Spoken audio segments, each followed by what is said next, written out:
Chapter 283. 30 minutes later. The corner of Loman's mouth twitched. This is the nanny you're looking for? That's right. That's not right. Isn't this just a tree? He scanned the treant in front of him from head to toe. The trunk was as wide as a human, with a head full of green leaves, and there were willow branches that swayed with the wind.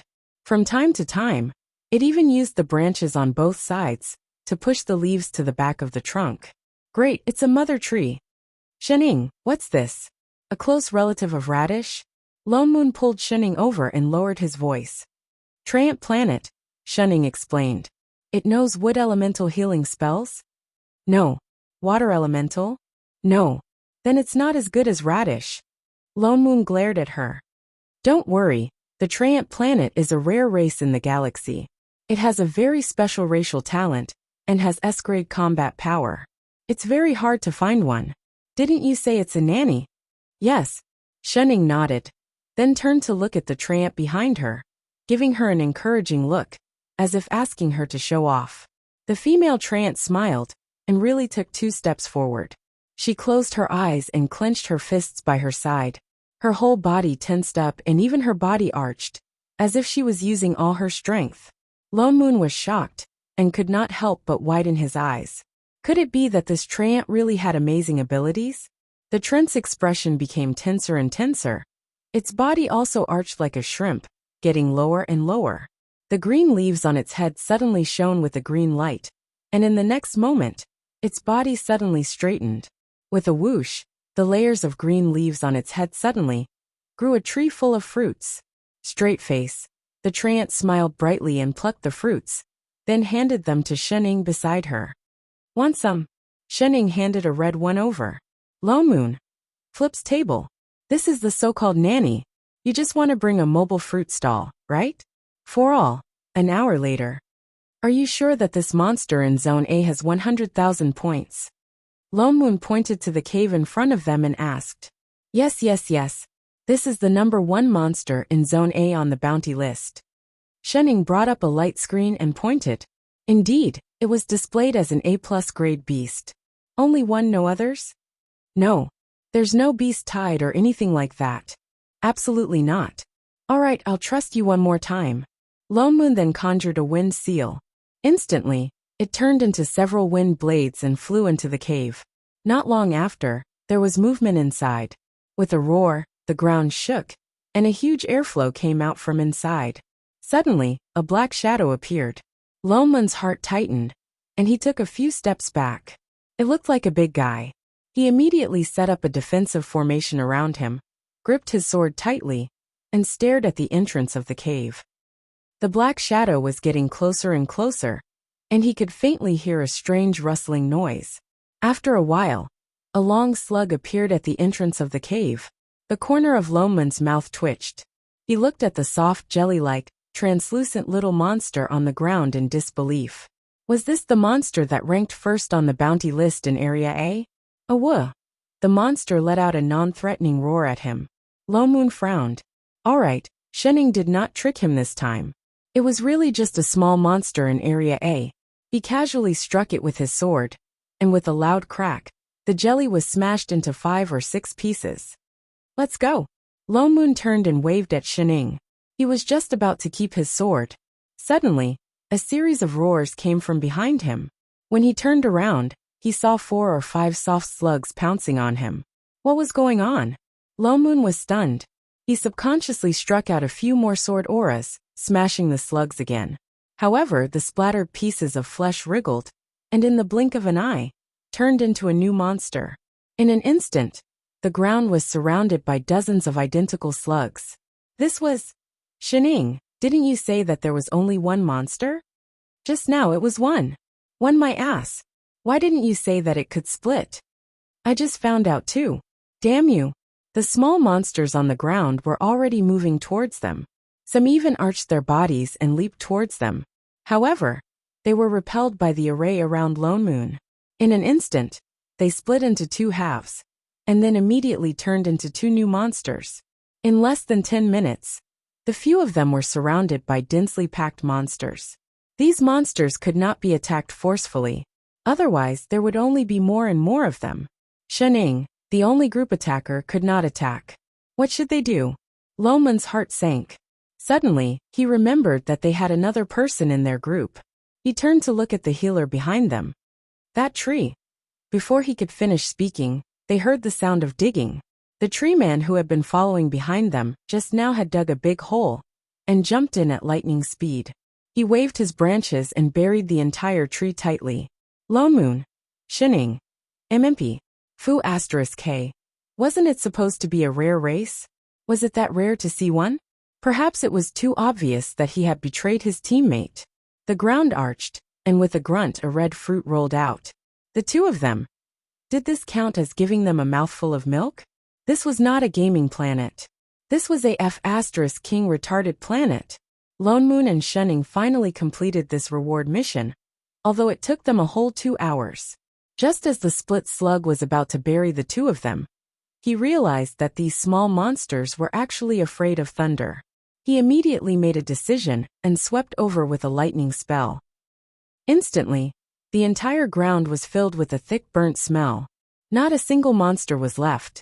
The system screen beside him also made a ding sound. It showed, reward mission completed. The points below also jumped to 50,100 with a jingle. The other 50,000 points were in the account of his teammate Shenning, who had been watching the whole thing, and only accidentally stepped on one. As for the tree man who had been idling the whole time, he had no output at all. He did not gain any points. Where to next? Lone Moon looked at Shenning. After thinking for a moment, he immediately opened the ranking list. He decided to look at it himself. Offline, go home. Lone Moon turned to look at her in surprise. You're not going to kill the ranking? Shenning sighed. I'm so tired. If he continued playing, Big Sis would find out. Tired my ass. Wasn't he always the one fighting the monsters? The corner of Loman's mouth twitched. He looked at the time beside him. Thinking of something, he did not object, and directly pressed the logout button beside him. In the next moment, a stream of light flashed past them. They had already returned to the house, that was less than 70 square meters.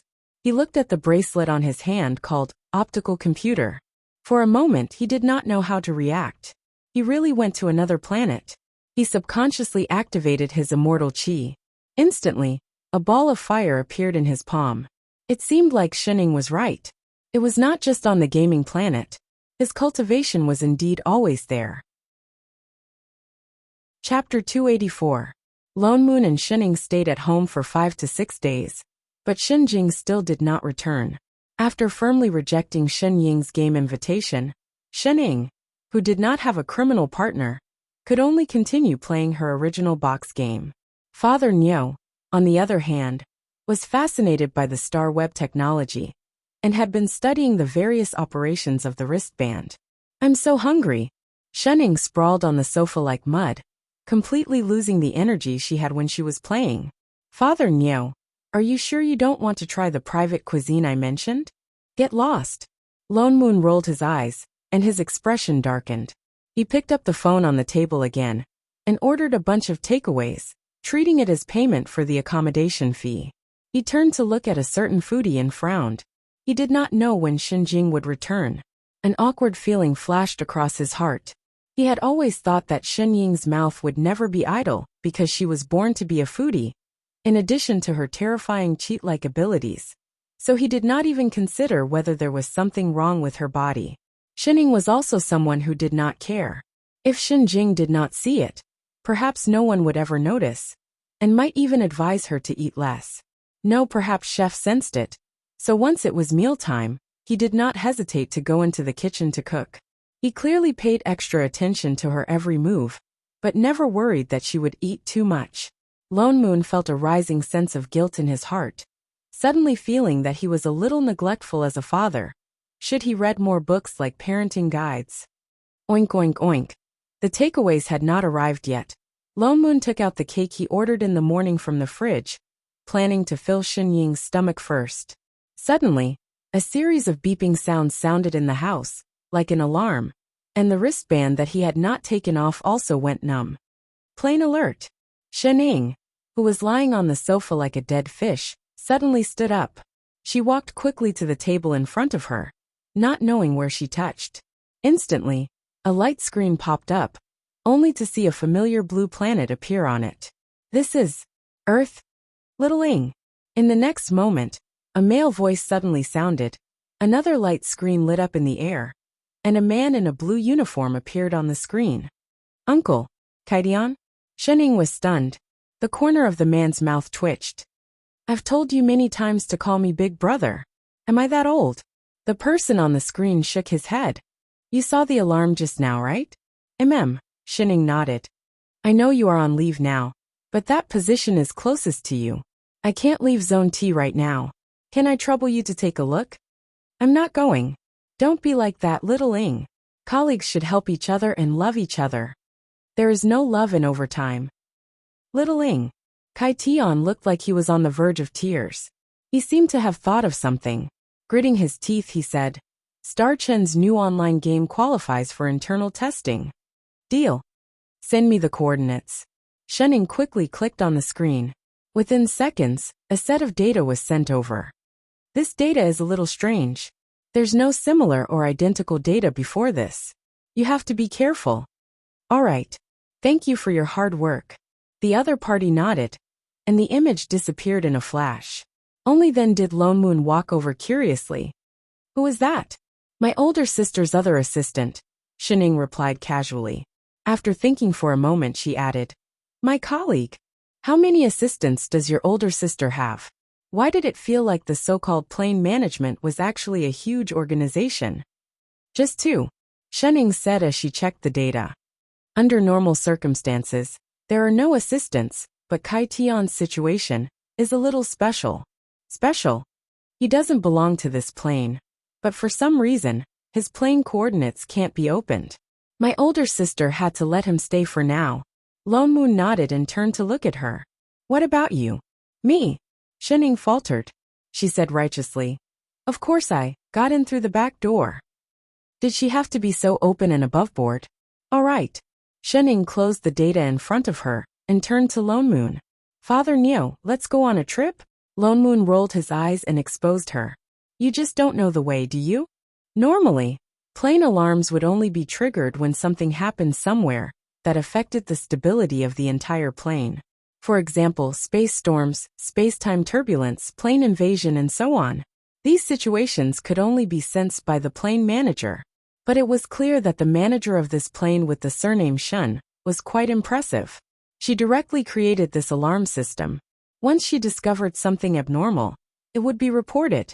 Lone Moon was worried as he flew on his sword in the direction of the map. This was not the immortal cultivation world, it was the modern world. Although Shening often unconsciously looked down on the technology on Earth, if he flew randomly on his sword, he might accidentally be detected by a radar and be bombed as an intruder. He wouldn't even have a place to cry at that time. Fortunately, Shening did not get disconnected this time. The simplified optical computer that she gave him could indeed block all detection. Even if they met a few planes on the way, it could activate the automatic invisibility function. It was much more useful than any aura-concealing talisman. For some reason, he felt a sense of pride for having such high technology. It's here, right? Lone Moon looked down at the endless sea and stopped. Shening checked the data and nodded. It's here. Why is there nothing? It's not time yet. Shening gestured for him to fly down and stop on a small island below.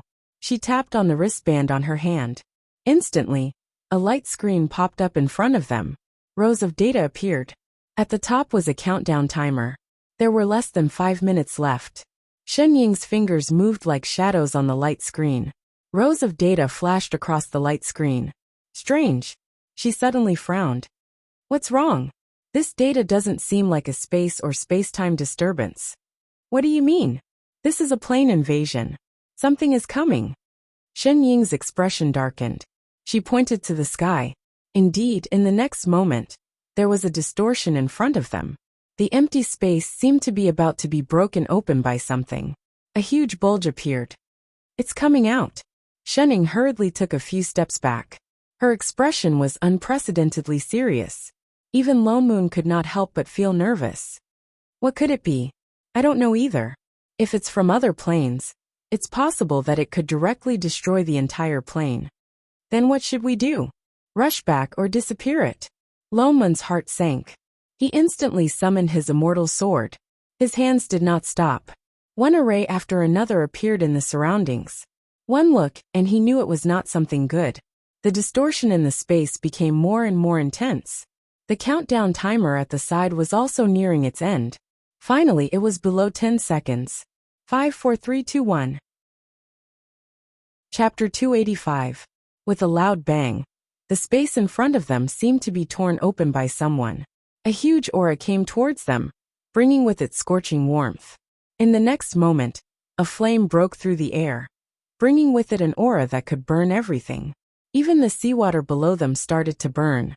The sword array in Loman's hand rose up, and the sky full of sword rain attacked.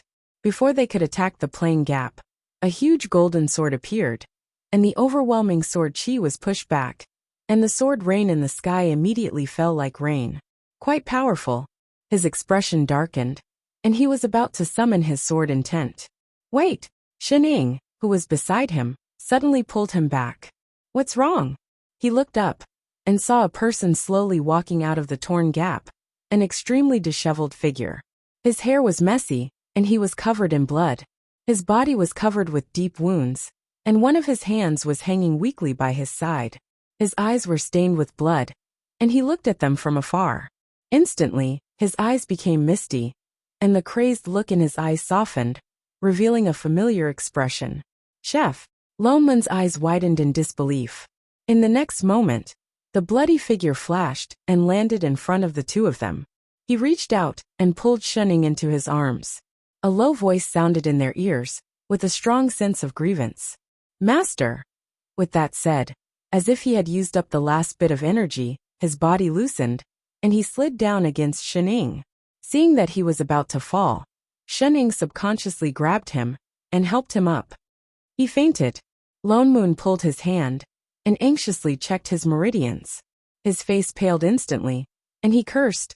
Holy shit, he's injured like this, and he's still alive. He turned back to look at the rift in the sky that had disappeared. How did he get here? Let's go back first, Shining said in a low voice, and turned to point at something. Instantly, a rift opened up beside the two of them, and they could faintly see the familiar room inside.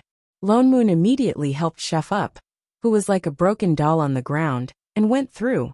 In the blink of an eye, they were back in that room. Wait, don't put him there, come in with me. Lone Moon was just about to place her on the sofa, when Shining pointed to the room beside her, and walked in first. It was the same empty room as last time, but this time, there was a rectangular table in the middle. Put Chef up there. Shining pointed to the center. Lone Moon immediately helped her up. Instantly, a red light swept across the stage. At the same time, rows of data appeared on top. Shining didn't say anything. She just directly operated on the screen. The screen began to light up with various colored lights. With each stroke, Chef's expression became a little better. The scars on his body that seemed to be able to break his immortal bones also began to heal slowly at a speed visible to the naked eye. Lone Moon also looked nervously at Chef, who was barely breathing. The room quietened down instantly, and only the sound of the continuous beeping of data could be heard.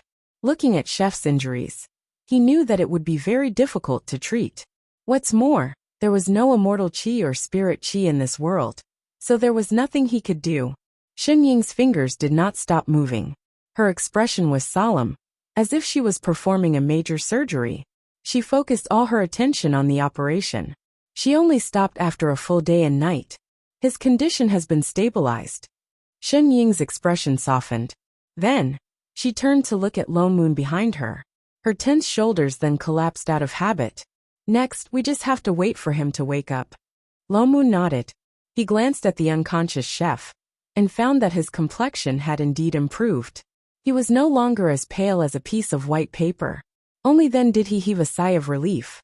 He turned and walked to the door. Then let's go out and wait for him to wake up. Sigh, all of them were so worrisome. Shining was just about to follow when she suddenly felt the corner of her clothes tighten. She looked down and realized that Chef had grabbed the corner of her clothes unknowingly. He was clearly unconscious, but he was holding on very tightly. His blood-stained fingers dyed the entire corner of her clothes a glaring red. What's the matter? Seeing that she did not move, Lo Moon turned back. Shening was just about to pull his hand away when she paused. Slowly, she retracted her hand. I have to stay here to monitor his data. You can go out first. With that said, she turned and tapped on the screen. Instantly, a floating cushion appeared beside her. She sat down directly and began to scan large amounts of data. Lo Moon did not mind. He could not help here anyway. He directly turned and went back to the living room. This time, Chef slept for a whole 5 days and 6 nights. Shening was almost suspecting that there was something wrong with the treatment device. Only then did she feel the treatment table beside her shake. In the next moment, she felt a warmth on her left cheek. A slightly trembling hand brushed over it. Master? Chef stared straight at her with wide eyes. His eyes were misty, as if he was about to cry in the next moment. Shen Ying's heart sank for no reason. Then she opened her mouth and said, "You're awake?" She coughed and shook off that strange, uncomfortable feeling. She turned and opened the communication device in the living room. Father Neo, Chef is awake. Almost instantly, the room door opened with a bang. Lo Moon blew in like the wind. Chef is awake. Are you all right? He sized up the person sitting on the treatment table and let out a long sigh of relief. Why do you always get yourself into this state? What's going on this time? Let me tell you, this is not the world over there. If you die here, we can't do anything about it. But I Ching still only looked at Shening, as if he did not hear Lo Moon's words at all. After a while, he held Shen Ying's hand with some grievance and nervousness. Master, I couldn't find you. I searched the entire 3 realms, and couldn't find you. His voice was especially low, as if he was holding something fragile. If he was not careful, it would break. Don't you need me anymore? Lo Moon looked at the person in front of him. This was the first time he saw Chef so fragile. His heart ached for no reason. His accusatory tone instantly softened. Cough. Well, this is our fault. But we were sent back too suddenly. There was no time to inform you. It's all that Godfiend's fault. Thinking of this, he wanted to go back and beat him up. Let's go out and talk. Shening stood up. I Ching, who was beside her, looked up as she moved. His body subconsciously tensed up, as if he was afraid that she would disappear. She stopped in her tracks and turned to hold his hand. She directly led him out. I Ching was especially obedient the whole time. He followed her step by step. Every step he took seemed to be measured in advance. He was afraid that he would lose her just like that. How on earth did you get hurt like this? Lo Moon looked at him suspiciously. Seeing that his whole body was covered in dried blood, he frowned. He turned to find a set of clothes and threw them over. Change your clothes first. Your Dharma robe is useless now, and you can't wear this here. Chapter 286. I Ching subconsciously took it and looked at the clothes in his hands, then at Shening beside him. He stood there without moving. Why are you looking at her? Lo Moon's mouth twitched. Can she still help you change? He still did not move, but his expression became more and more tense. Shening looked at him and suddenly said, I'm not leaving. I Ching's expression relaxed a little. He tugged at the few pieces of cloth in his hands, a trace of confusion flashing in his eyes. What is this? Why are the clothes in sections? He forgot that Chef was not from this world. Lo Moon's mouth twitched. He took the clothes from his hands and glanced at Shening on the sofa. He turned and directly pulled her into the toilet at the side. Come in. With that said, he closed the door with a bang, blocking a certain person's view. From time to time, there were some discussions inside. Take it off. Take off your pants too. Why? Just take it off when I tell you to. So much nonsense. What are you dawdling for? And your underwear. Oh. Bend down a little. Raise your legs higher. Raise them higher. How can I move if you don't raise them higher? Are you done? All right. Come closer. If you can't stand properly, support me. This thing of yours, it's so tight. You're not even afraid of pain. What are you afraid of? Bear with it. Shening outside the door. She felt like she heard something dirty. The two of them struggled for nearly 20 minutes before coming out of the toilet. I Ching had already changed completely. He was clearly wearing the same white shirt as Lo Moon. Father Nyo was a domineering CEO with "I'm very rich" written all over him. But I Ching was like a young man who had just left school. His whole body exuded a fresh and sunny aura, like a boy next door who was not good with words. I Ching tugged at the shirt on his body awkwardly, his gaze instantly fixed on Shining, as if he could not move away from her. He hesitated for a moment before saying, "Master." It's getting late. Are you hungry? Do you want me to make a few dishes? Lone Moon. Shining. Did he have to get into work so quickly? Unexpectedly, Shining did not agree. She continued to nibble on the apple, as she glanced at his long hair. Patting the sofa beside her, she said, "Come here for a while." Without hesitation, I Ching quickly walked over to them. "Squat down." "Master." She took out a black rubber band from the coffee table and pointed behind him. "Hair." I Ching paused, then instantly understood. He obediently squatted in front of her, hugging his knees and curling himself into a ball. He felt her fingers smoothing his hair over and over again, as if she was smoothing his emotions.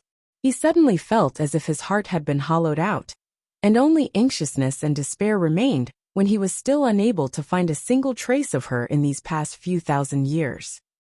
Even the corners of his mouth couldn't help but curl up into a smile. The corner of Loneman's mouth twitched as he watched the two of them combing their hair. There was a sour smell in the air, and after smelling it for a long time, he felt a little full. "Chef, how on earth did you come to this world?" Lone Moon changed the topic.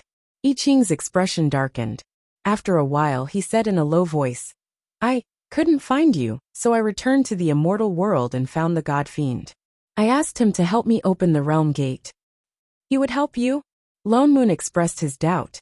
That grandson was very cunning. From beginning to end, he did not say a single word of truth. He was a classic example of burning bridges after crossing the river. If not for him, how could they have been directly teleported back? He indeed did not agree. I Ching frowned. "So I could only fight him?" Lone Moon's eyes widened. "The injuries on your body were caused by him? Awesome. He actually dared to challenge the ancient god of creation alone." "That's not it." I Ching shook his head. "These were caused by the turbulence inside when I passed through the realm gate." "What turbulence?" Lone Moon subconsciously turned to look at Shining. "We didn't see any turbulence when we came back." "We didn't." Shining tugged at I Ching's hair as she said, "We were originally from this side. We won't be repelled by the plane." Chef had forced his way in. Even if the gate was opened, he would still be attacked by the turbulence. "So that's why." Lone Moon nodded. He looked at I Ching again. He felt that he was different from before, but he could not tell what was different. "You're now a divine supreme." Lone Moon scanned him from head to toe. Only then did he notice that his cultivation had increased a lot. It seemed to be even higher than the previous Hong Yu. No, more accurately speaking, the feeling that he gave off was somewhat similar to the God Fiend from before. If not for the fact that he had just recovered from his injuries, Lone Moon would not have been able to withstand the suppressive force that I Ching casually released. What's more, I Ching no longer looked like a child. "You fought the God Fiend?" "Not really." I Ching's expression darkened. At the end of the battle, he could not even tell who won and who lost. "Then why did he open the gate for you?" "Maybe because I went there more often." "More often?" Lone Moon's mouth twitched. "How many times did you fight him?" "Hundreds of times." He could not remember clearly. "So he went there every day to find people to fight." Wait a minute. Could it be that the God Fiend was annoyed by Chef? So he opened the plane door and sent him over? Later I met Shorty. She fought with me. And the God Fiend agreed to open the door to the other world. Mengpa. A strange expression flashed across Loman's face. Why did she help you? I don't know either. But when we returned to the immortal world and attracted the God Fiend, it was all thanks to her help. Otherwise, he might not even know where the God Fiend was. Lomun clenched his fists. For a moment, he could not understand why Mengpa wanted to help I Ching. Like the God Fiend, she was one of the three ancient gods of creation. She should be on the God Fiend's side. What's more, when they were suddenly sent back, she knew about it and agreed with the God Fiend. But why did she help I Ching this time? Was she Shorty or Mengpa? Chef. Shenning suddenly spoke. How long have we been gone? I Ching paused. Even his body trembled. After a moment of silence, he said in a deep voice, 3,000 years. What? Lo Moon was shocked. Although he knew that time passed differently in the other world, he did not expect it to take so long. But they didn't expect that so much time had passed. This meant that Chef had been looking for them all these years. For a moment, his heart was filled with mixed feelings. Although Chef looked normal on the surface, he did not give up looking for them for so many years, and even chased them all the way to this plane. Lo Moon could not imagine how he lived all these years. Fortunately, I succeeded. I Ching did not seem to mind at all. He leaned slightly back against Shening, looking satisfied. As long as he found Master, it was good. But now that he found her, all these years were worth it. Shen Ying's hand paused. After a moment, she continued combing. Chapter 287. Lone Moon glanced at Chef and sighed. Don't worry, Godfiend. That little bastard. I'll go back and deal with him one day. As long as Master is here. I Ching had no intention of taking revenge. Anywhere is fine. Hey, can't you have some principles? He smelled something sour again.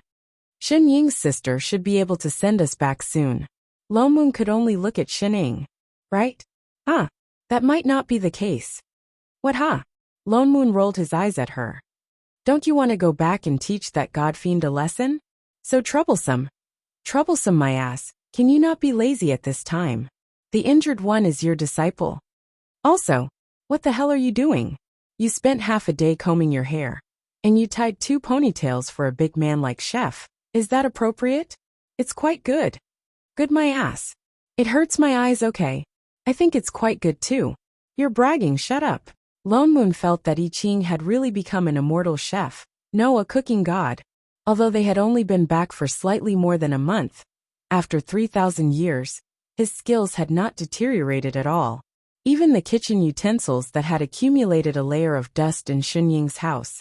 He only had to briefly explain them once, and he could use them smoothly. He was much faster than learning about swordsmanship. The few of them ate for a full 2 hours before they finished all the dishes on the table. Lone Moon was just about to introduce the basic situation of this world to Chef, when suddenly there was a familiar beep from inside the house. It was Shen Jing's message. It's my sister, Hyde. Shen Ying threw her chopsticks and turned her head. Why? Lone Moon faltered, not understanding why she said that. Stop talking nonsense, hurry. With that said, she stuffed the 2 of them under the table out of habit. Lone Moon. Wait, why did he have to lie down too? Little Ying. Shen Jing's voice sounded in the house. Sister. Shen Ying immediately stood up straight. I've already checked on the problem with your body. I haven't found the answer, but it shouldn't have any negative effects. Yes. But I've contacted the plane that you went to, a similar plane manager. I want her to help you take a look at the situation, Shen Jing said in a low voice.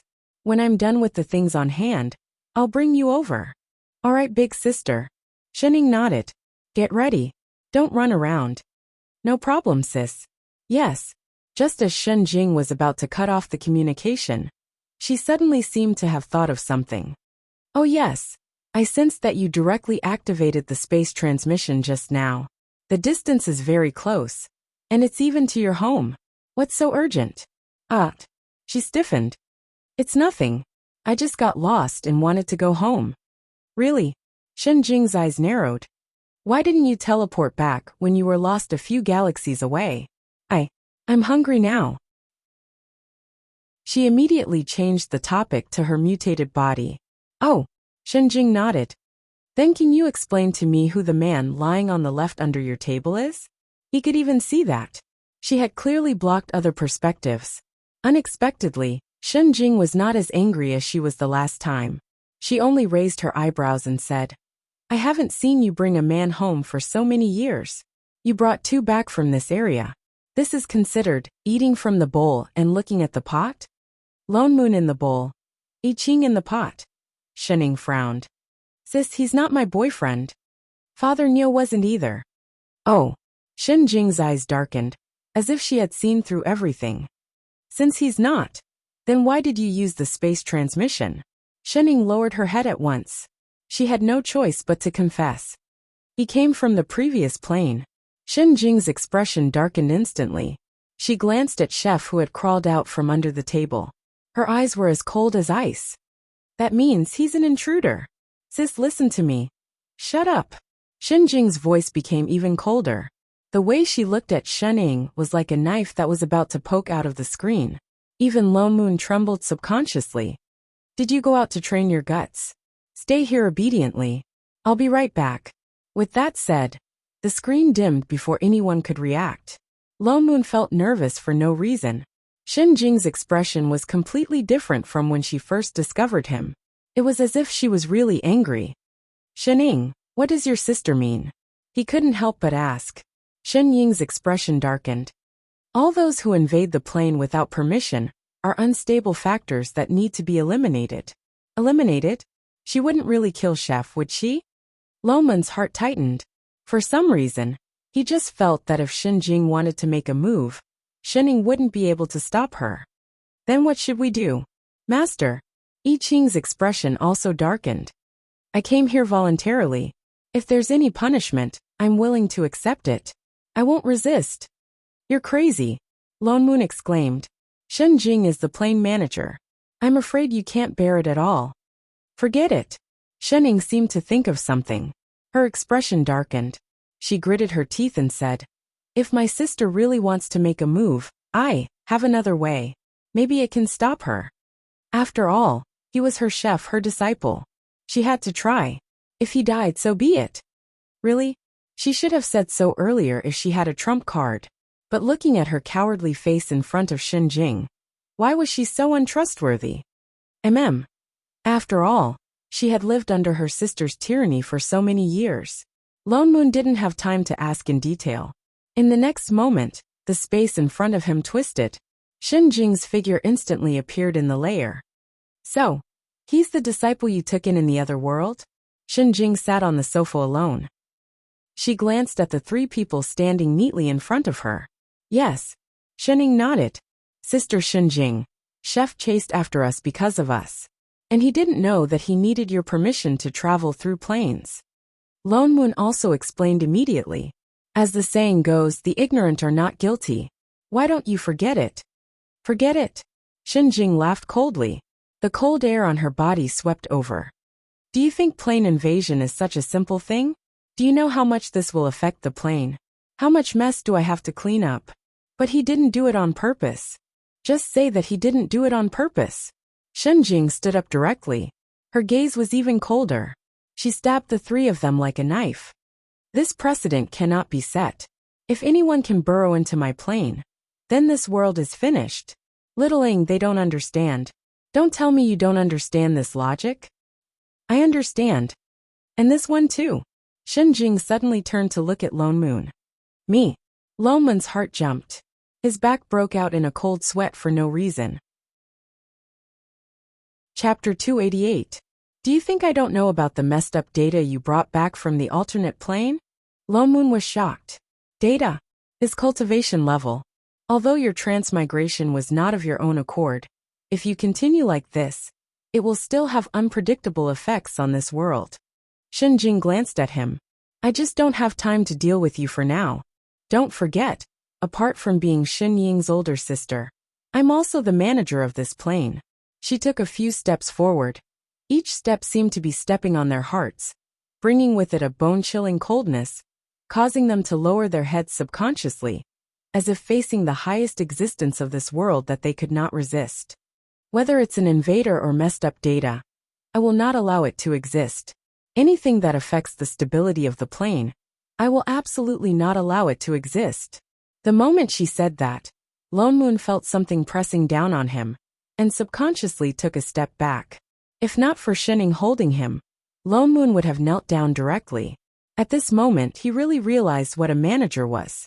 She clearly did nothing, but he felt a special pressure coming from his divine perception, and even his cultivation was about to dissipate uncontrollably.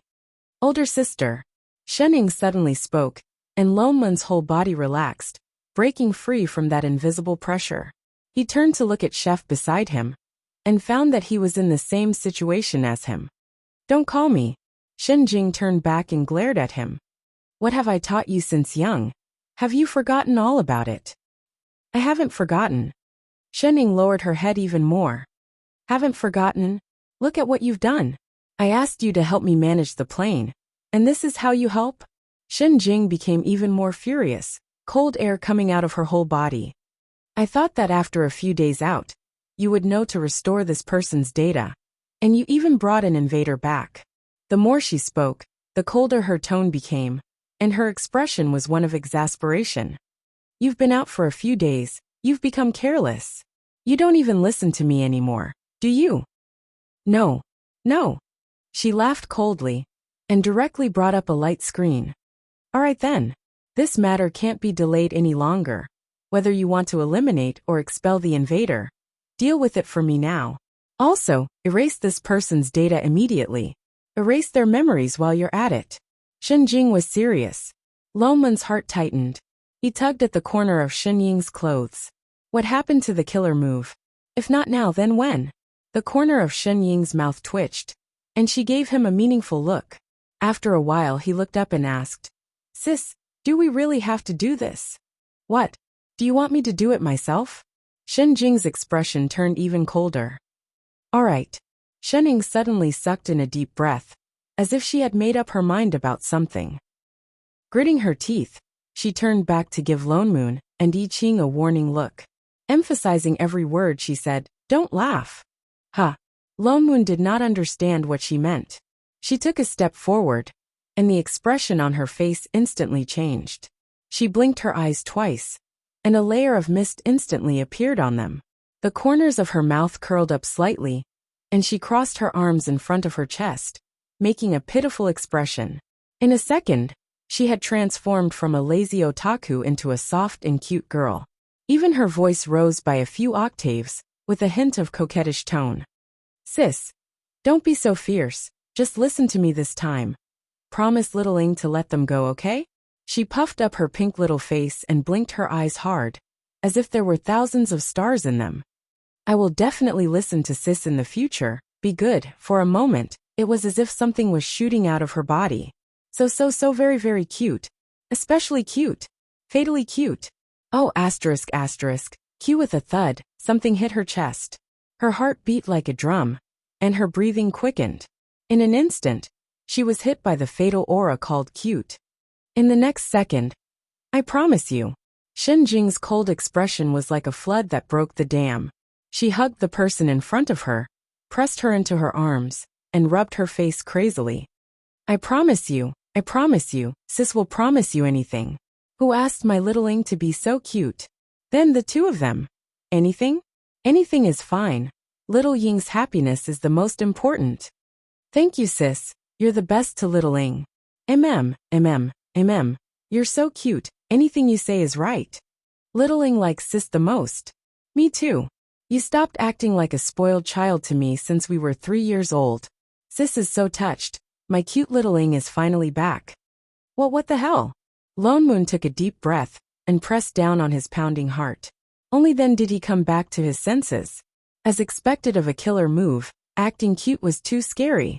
Shenying's back was clearly facing them, but at that moment, he felt like he was about to lose his life. He faintly heard a special notification sound beside his ear. Ding! Shenying activated her killer move, acting cute. Ding! Shenjing received a critical hit. Fortunately, he reacted quickly enough to not be implicated. This move was too much of a cheat. It was a shameless, indiscriminate attack. Wait, Chef, what's wrong? Wake up. Why is your face so red? Is your injury not healed yet? Holy shit. Why is your nose bleeding? An hour later. Cough. Since little Ing is pleading on your behalf, I won't pursue the matter between the two of you for now. Shenjing, who had finally returned to normal, coughed and returned to her noble and cool self. But even if I don't do anything, the two of you will still be rejected by this plane. The manager of your world did not respond, so I can't send you back directly. I can't be sure what will happen if you stay here. Can't you do what Kaitian did and give us a permit first? Shenying asked. Do you think permits are cabbages that you can grow as many as you want? Shenjing rolled her eyes. Shenning pouted. Older sister. Shinjing stiffened, then her heart softened. Cough. It's not that we can't give them permits. But you have to have the ability to pass the test. Test? Lone Moon was stunned. Nowadays, even learning a foreign language requires a permit. Of course we have to take a permit too. Shenjing glanced at the two of them. Both of your data are indeed very high. But it's not certain whether you can pass the test. So, did it mean that they needed to take a temporary residence permit? What kind of test? Let's take the job that we originally planned to give to little Ing. She pulled up a screen. Instantly, 2 black and red planets appeared in front of the two of them. These 2 dead planets were infected by the alternate world during the space storm last time. Although there is no civilization on them, many animals and plants were affected. Choose a planet, and use whatever method you use to get rid of the effects within a day. Then, I'll give you the right to enter the plane.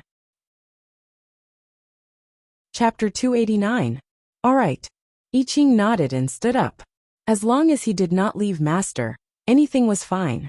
Lone Moon and Shenning exchanged a look and stood up as well. Oh right, Shenjing suddenly added. Little Ing, you can't go. Why? You're in a special situation now. If you do it, there's no need for the test. Shenning frowned and her voice softened. Sister.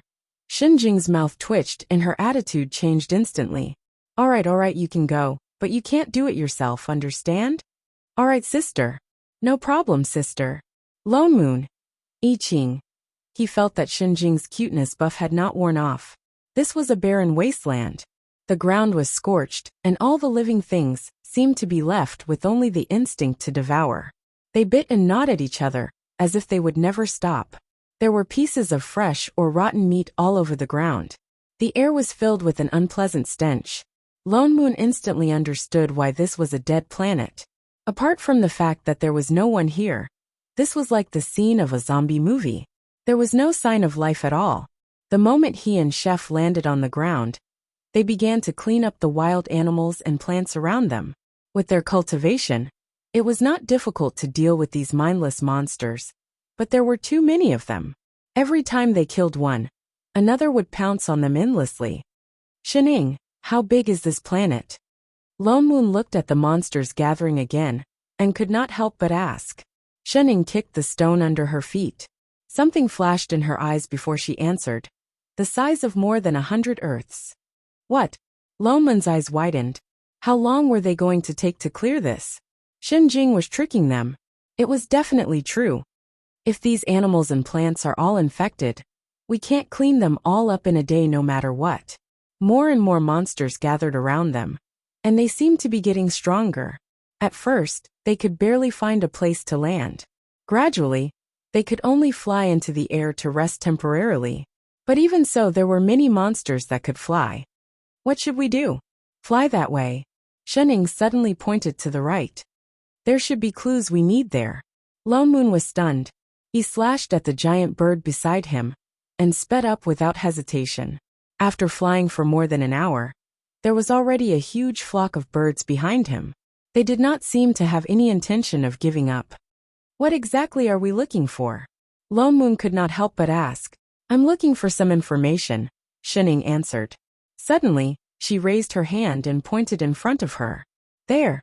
Lone Moon looked up and realized that there was a triangular building floating in the air in front of him. It looked like it was only a few square meters. It was silvery white on the outside, reflecting the sunlight. If one did not look closely, one would not notice it. What is this? An abandoned detection station, Shenning replied, then directed Chef to fly over. No one knew how she did it, but a door instantly opened on the triangular building. Inside was a small space that could only fit 3 people. What are we doing here? Lone Moon looked confused. Looking for information about this planet. As he spoke, he suddenly tapped on the right corner of the wall. Instantly, a virtual image of the planet popped up. There were all sorts of data beside it that they could not understand. How did you know that there was information here? Lone Moon and I Ching were both shocked. The Star Alliance has a detection station on every planet in Area T. Shenning answered casually. There's one on Earth too, but it's been blocked. This was also why she could connect to the star web. Although they did not understand, they felt that it was very impressive. Shenning looked at the map, and then at the data beside it. Then she said, "This is indeed an planet." "What planet?" "More than 80% of this planet is made up of ore like W9851, Shenning explained. This kind of ore is very common in the galaxy. There are many of them on other planets too. That's why this detection station was abandoned. But W9851 ore is highly explosive. When it explodes, it will be very powerful and spread." "You mean to say?" Loman's eyes lit up. He immediately understood what she meant. "If we directly explode these ores, we can blow up this planet?" "Yes." Shenning nodded. "But there's a problem." "What problem?" "The surface of this planet has already been infected by those animals and plants. The ores inside are buried very deep. My sister won't let me do it.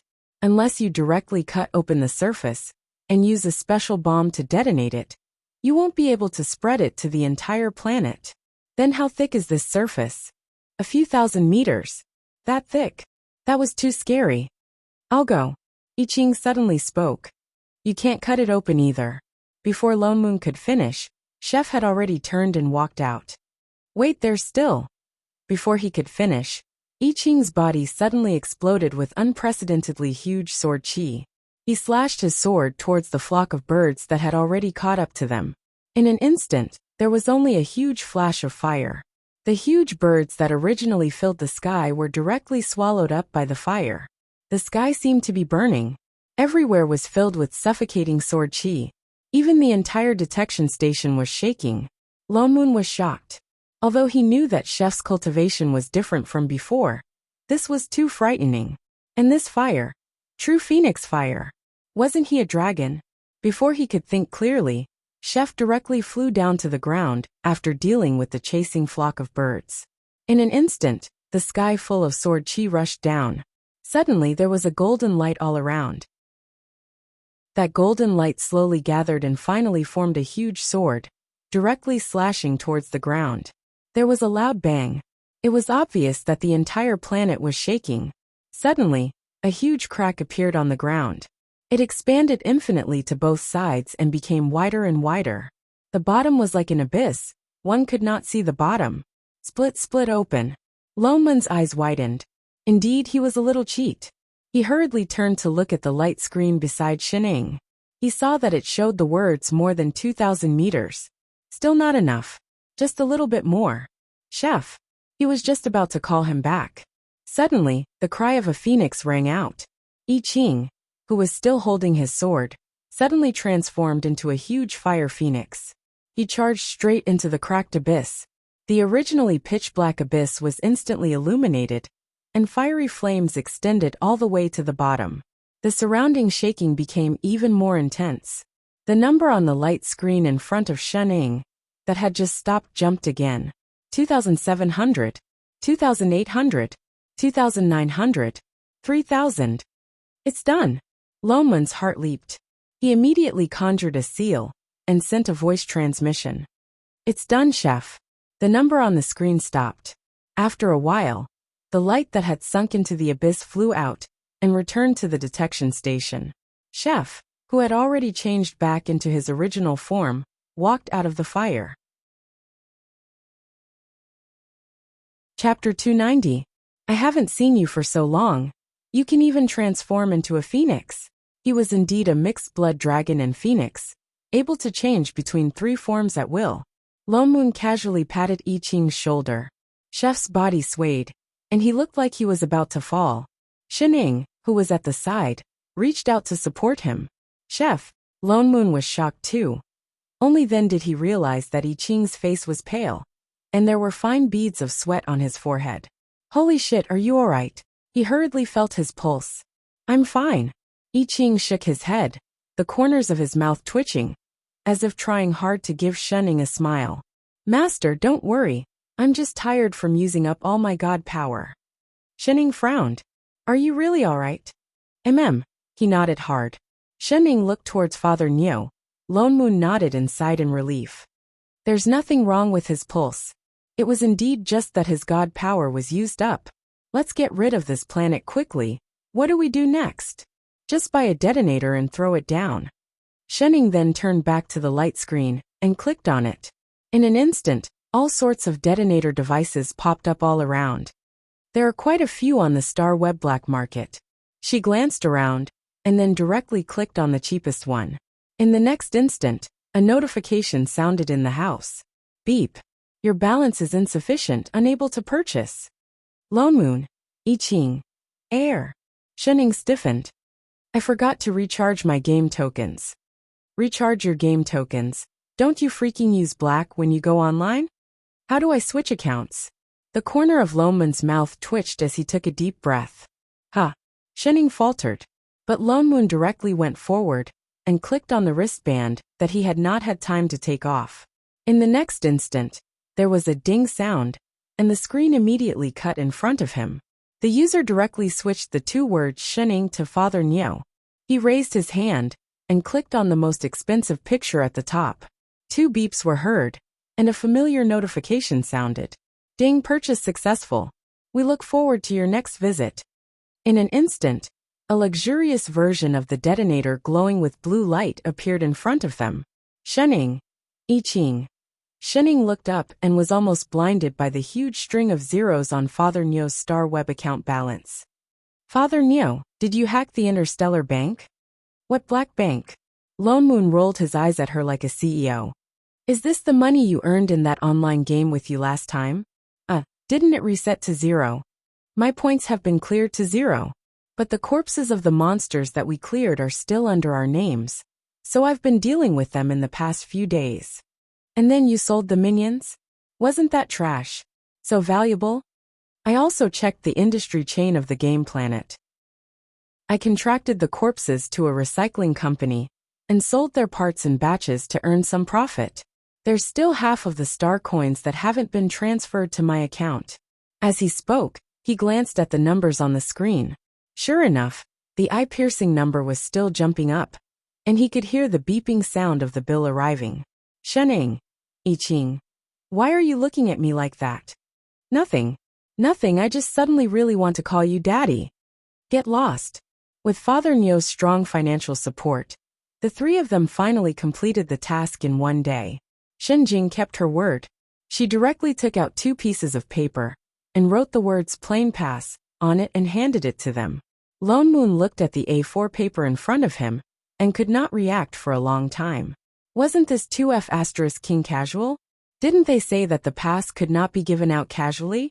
In the end, it was just a piece of broken paper. Lone Moon glanced at Shenning beside him and held back the ridicule in his heart. Instead, I Ching beside him was shocked. He did not know if it was an illusion, but ever since he came to this master's world, the feeling of being pulled by someone had suddenly disappeared. Oh yes, you said Shen Ying's body problem before. How is it? Lone Moon asked. Little Ing. Shen Jing turned to look at the person beside her. Her gaze instantly softened. The love in her eyes almost overflowed. She rubbed her face wildly.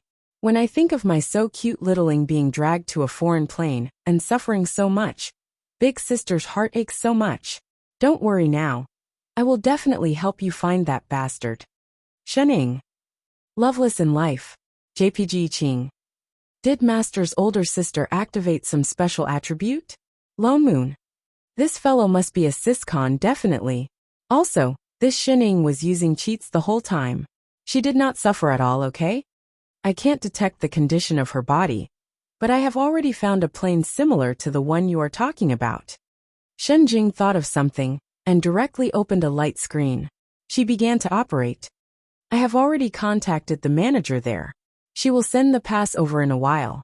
Let's go there directly and let her help you take a look. What exactly is wrong with your body? Similar plane. Lone Moon was stunned. Are there other immortal cultivation planes? Yes. Shenjing nodded. The number of planes cannot be estimated. Apart from our world, which is completely different from the one you went to, there are also parallel planes that are very similar. Then can they really see the problem with Shenning? That's not certain. Shenjing sighed and frowned. But we have to try. After a while, a notification sound suddenly rang out in the room. The pass has been sent over. Shenjing stood up. A light screen immediately popped up in front of her. On it, the word pass was written simply and crudely in red. Shenjing only raised her hand. Instantly, there was a flash of light. The word split into two, like a door opening. In a moment, a white passageway appeared in front of them. Let's go. Shenjing nodded at the few of them and walked in first.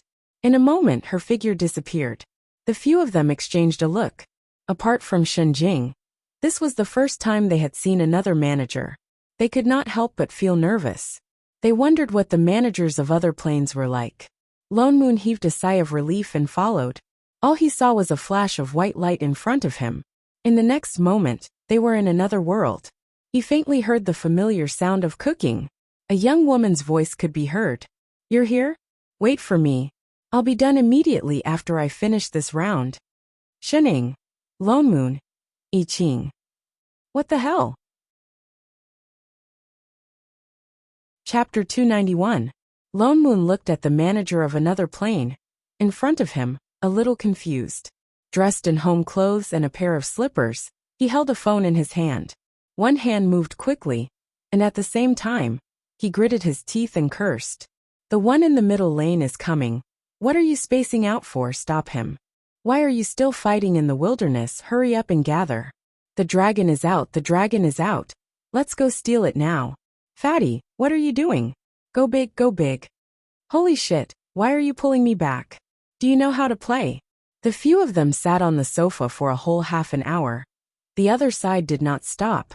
And the more they played, the more excited they became, as if they had completely forgotten that there were 4 people sitting opposite them. What happened to the immortal cultivation world that was similar? Wasn't the place where this manager lived a little too down to earth? It was obviously more similar to the modern world. Even the mobile games were the same. Lone Moon was about to ask Shenjing if she opened the wrong portal, when a man suddenly walked out of the kitchen. He was clearly wearing warm home clothes, but his whole body was emitting a cold aura, as if one would get frostbite if they looked at him for too long. He glanced at the few people sitting here awkwardly, put down the dishes in his hands, and walked over. You, Yao, he called the girl who was addicted to the game, his voice as cold as his person. But the way he looked at the girl, it was like ice had just melted, and he reached out to take her phone. The girl instinctively reached out to grab it. Master, I'm about to win. You Yao. The man frowned, glancing at the person on the sofa opposite him. The girl was stunned for a moment, then turned her head, the corner of her mouth twitching. Sorry, I forgot that you guys are still here. She directly stood up, coughed. Little Jing, long time no see. She smiled at Shenjing, her gaze fixed on Shening, and her eyes brightened. This is your littling, right? So cute, so cute. Right, right? Shenjing also smiled into a line, and pulled the girl to start talking. You don't know, she was even cuter when she was young. I still have her picture with me. Really? Let me see, let me see. The two immediately huddled together. Look, this is when she was 1, this is when she was 2. Wow, it's true. Look at her pink cheeks. How did you raise her? What milk powder? That's a lot to learn. Milk powder can't be fed casually, Wang Yao said. Since you have experience, why don't you introduce it to me? It just so happens that my kid can use it. Okay. Let me tell you. Shening. Lone Moon. I Ching. Seeing the two of them start to share their parenting tips, the trio on the sofa were speechless. The corner of Shenying's mouth twitched. She could not help but tug at the person beside her. Big sister, do you still remember why you're here? Shenjing was stunned. Only then did she put away her phone reluctantly. Yao, I've already told you the general situation last time. This time, I'm here because I want you to take a look at Littling. Your plane is about the same as hers. I think you might be able to find out what happened to her. Don't worry. The other party patted her flat chest angrily. Your problem is my problem.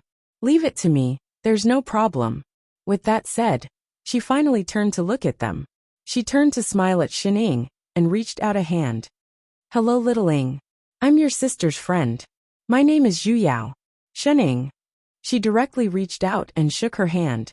Zhu Yao turned back to look at Shenjing. Oh yes. You didn't make it clear in your message. What's wrong with her body? Her data cannot be detected. It even exceeds the limit. Shen Jing said in a low voice. And this situation only happened after she was pulled to another plane. Zhu Yao nodded and gestured for Shening to stand up.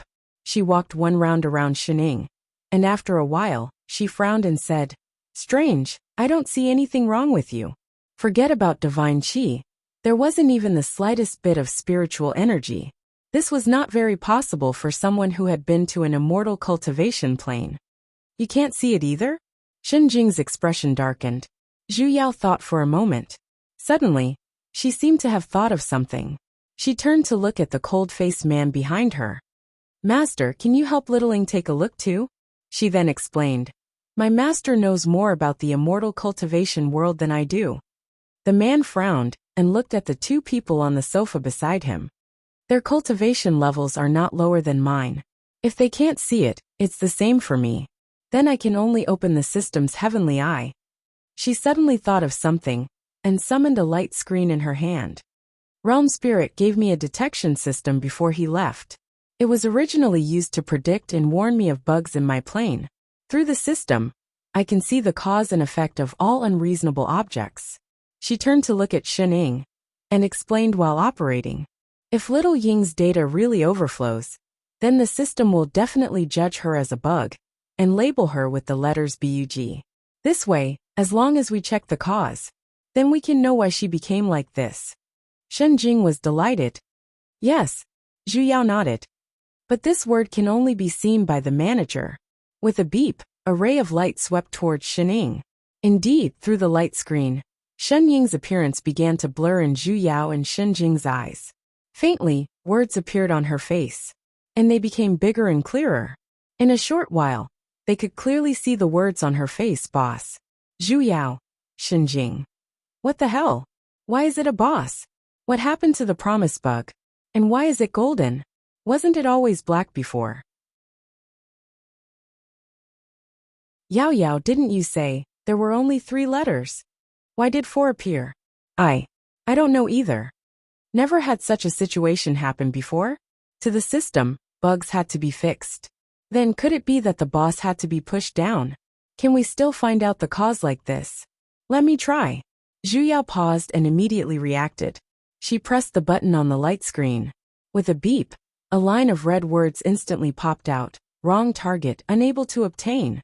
Looks like it won't work. Zhu Yao frowned and said apologetically. I'm sorry, Little Jing. I can't help you. It's fine. I just wanted to give it a try. What's more, I won't be able to find out anything. You haven't been a manager for long either. It's normal that you can't find out anything. Yes, I'm still a newbie. She paused halfway through her sentence. She suddenly thought of something and widened her eyes. Why don't I introduce someone to you? He must know. Who? The manager of my original world. Zhu Yao hurriedly tapped on the light screen in front of her and opened a communication channel. She dialed 3 times, but the call did not go through. It was not that she did not pick up, but the other party immediately hung up. Yet she seemed to be long used to it. She continued dialing for the 4th time. In the next moment, a man's figure appeared on the light screen. His eyes were so fierce that he looked like he wanted to eat someone. He opened his mouth and said, Do you want to die? Chapter 292. Ha ha ha. Zhu Yao laughed. Boss, is Guogua there?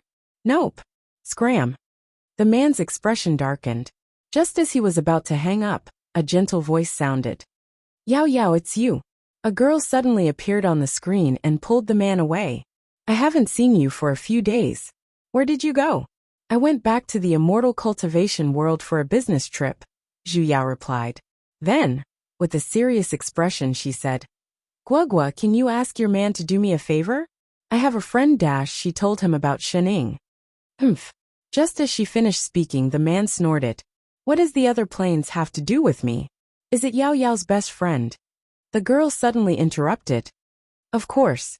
Zhu Yao nodded. The man's expression darkened. We're not free. Help. All right.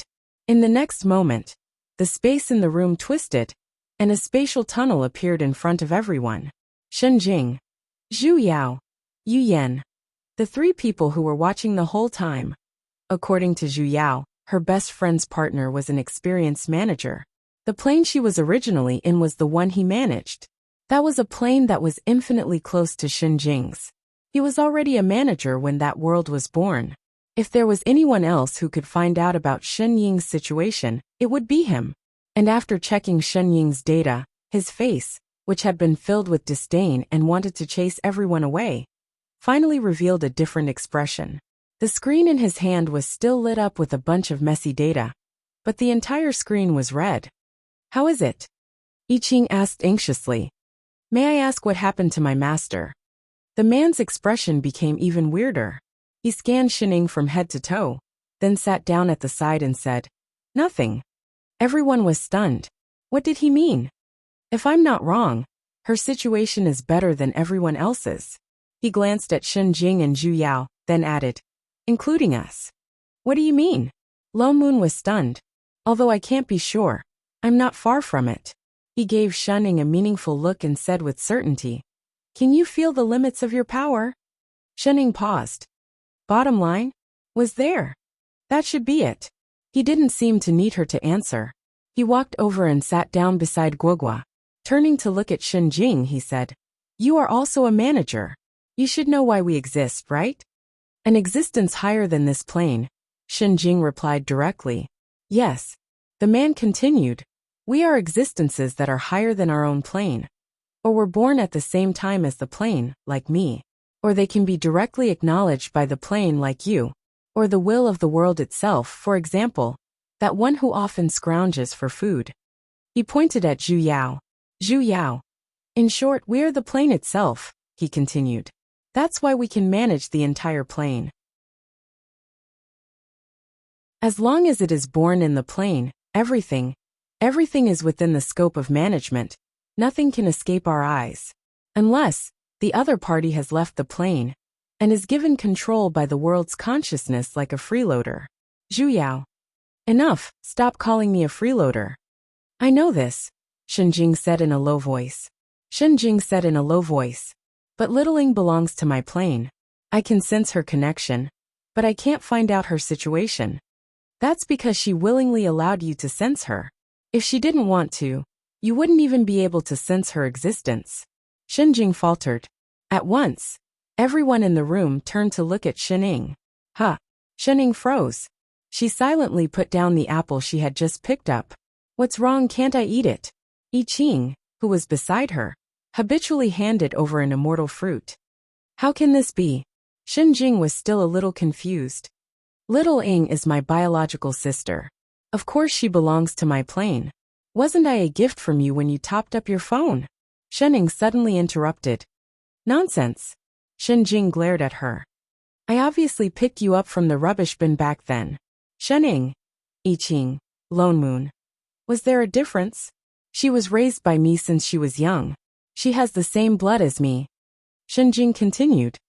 Compared to other people, her connection to the plane is deeper. It's impossible for her to escape my senses. If you don't believe me, try using your plane authority. The man pointed at Shening. Shenjing faltered. She turned to look at Shening, her eyes narrowed. At once, there seemed to be a huge aura emanating from her body. It went straight toward the opposite side. In just a moment, the entire room was filled with a heavy pressure. A sense of fear that seemed to come from the soul rushed up to the heart. It made one completely unable to raise any thoughts of resistance. Everyone else was like this. But Lone Moon, who belonged to the same plane, completely could not control himself. With a thud, he fell to the ground. Holy shit. Why is it him again? Fu *K. Lone Moon felt his heart getting heavier and heavier. It was as if it was going to explode in the next moment. Older sister. Shening stepped forward and blocked in front of Father Niao.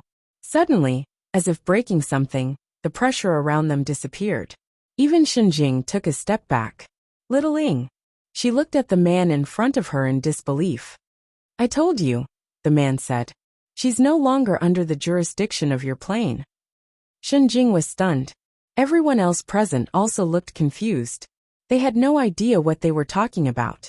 Even Zhu Yao was at a loss, and had no choice but to give Guogua, who was at the side, a pleading look.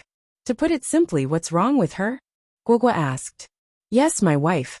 The man replied immediately. He held Guogua's hand and said, That means it's not her body that's changed. It's her existence itself that's changed. And it's the kind that even we managers can't understand. What do you mean? Let's put it this way. If everything in the plane is of the same level, and the manager is a higher existence than the plane, that means our manager's ability is above all the living things in this plane. I know that, Shining answered. The man continued. Do you remember what your body's first reaction was after you transmigrated? Shining tilted her head. Hungry? That's right. He nodded. You're Shen Jing's assistant and her younger sister. Your body is more inclined towards the manager's. Your older sister has been training you to become a manager. But the moment you transmigrated, your body was at a critical point. This point was the opportunity for you to become a manager. In the end, the moment you transmigrated, the power of the two planes was added to your body. That changed your existence, causing you to jump 2 levels. And it consumed a lot of energy. That's why you became hungry. You're saying that I became a manager? Shining was stunned. No, you accumulated 2 portions of plane power, he said seriously. Not just as a manager, but as... You surpassed the manager. Shen Jing said directly. If managers are said to be higher than the plane, the man said slowly. You're now higher than the manager. Everyone. So this was what the previous boss meant.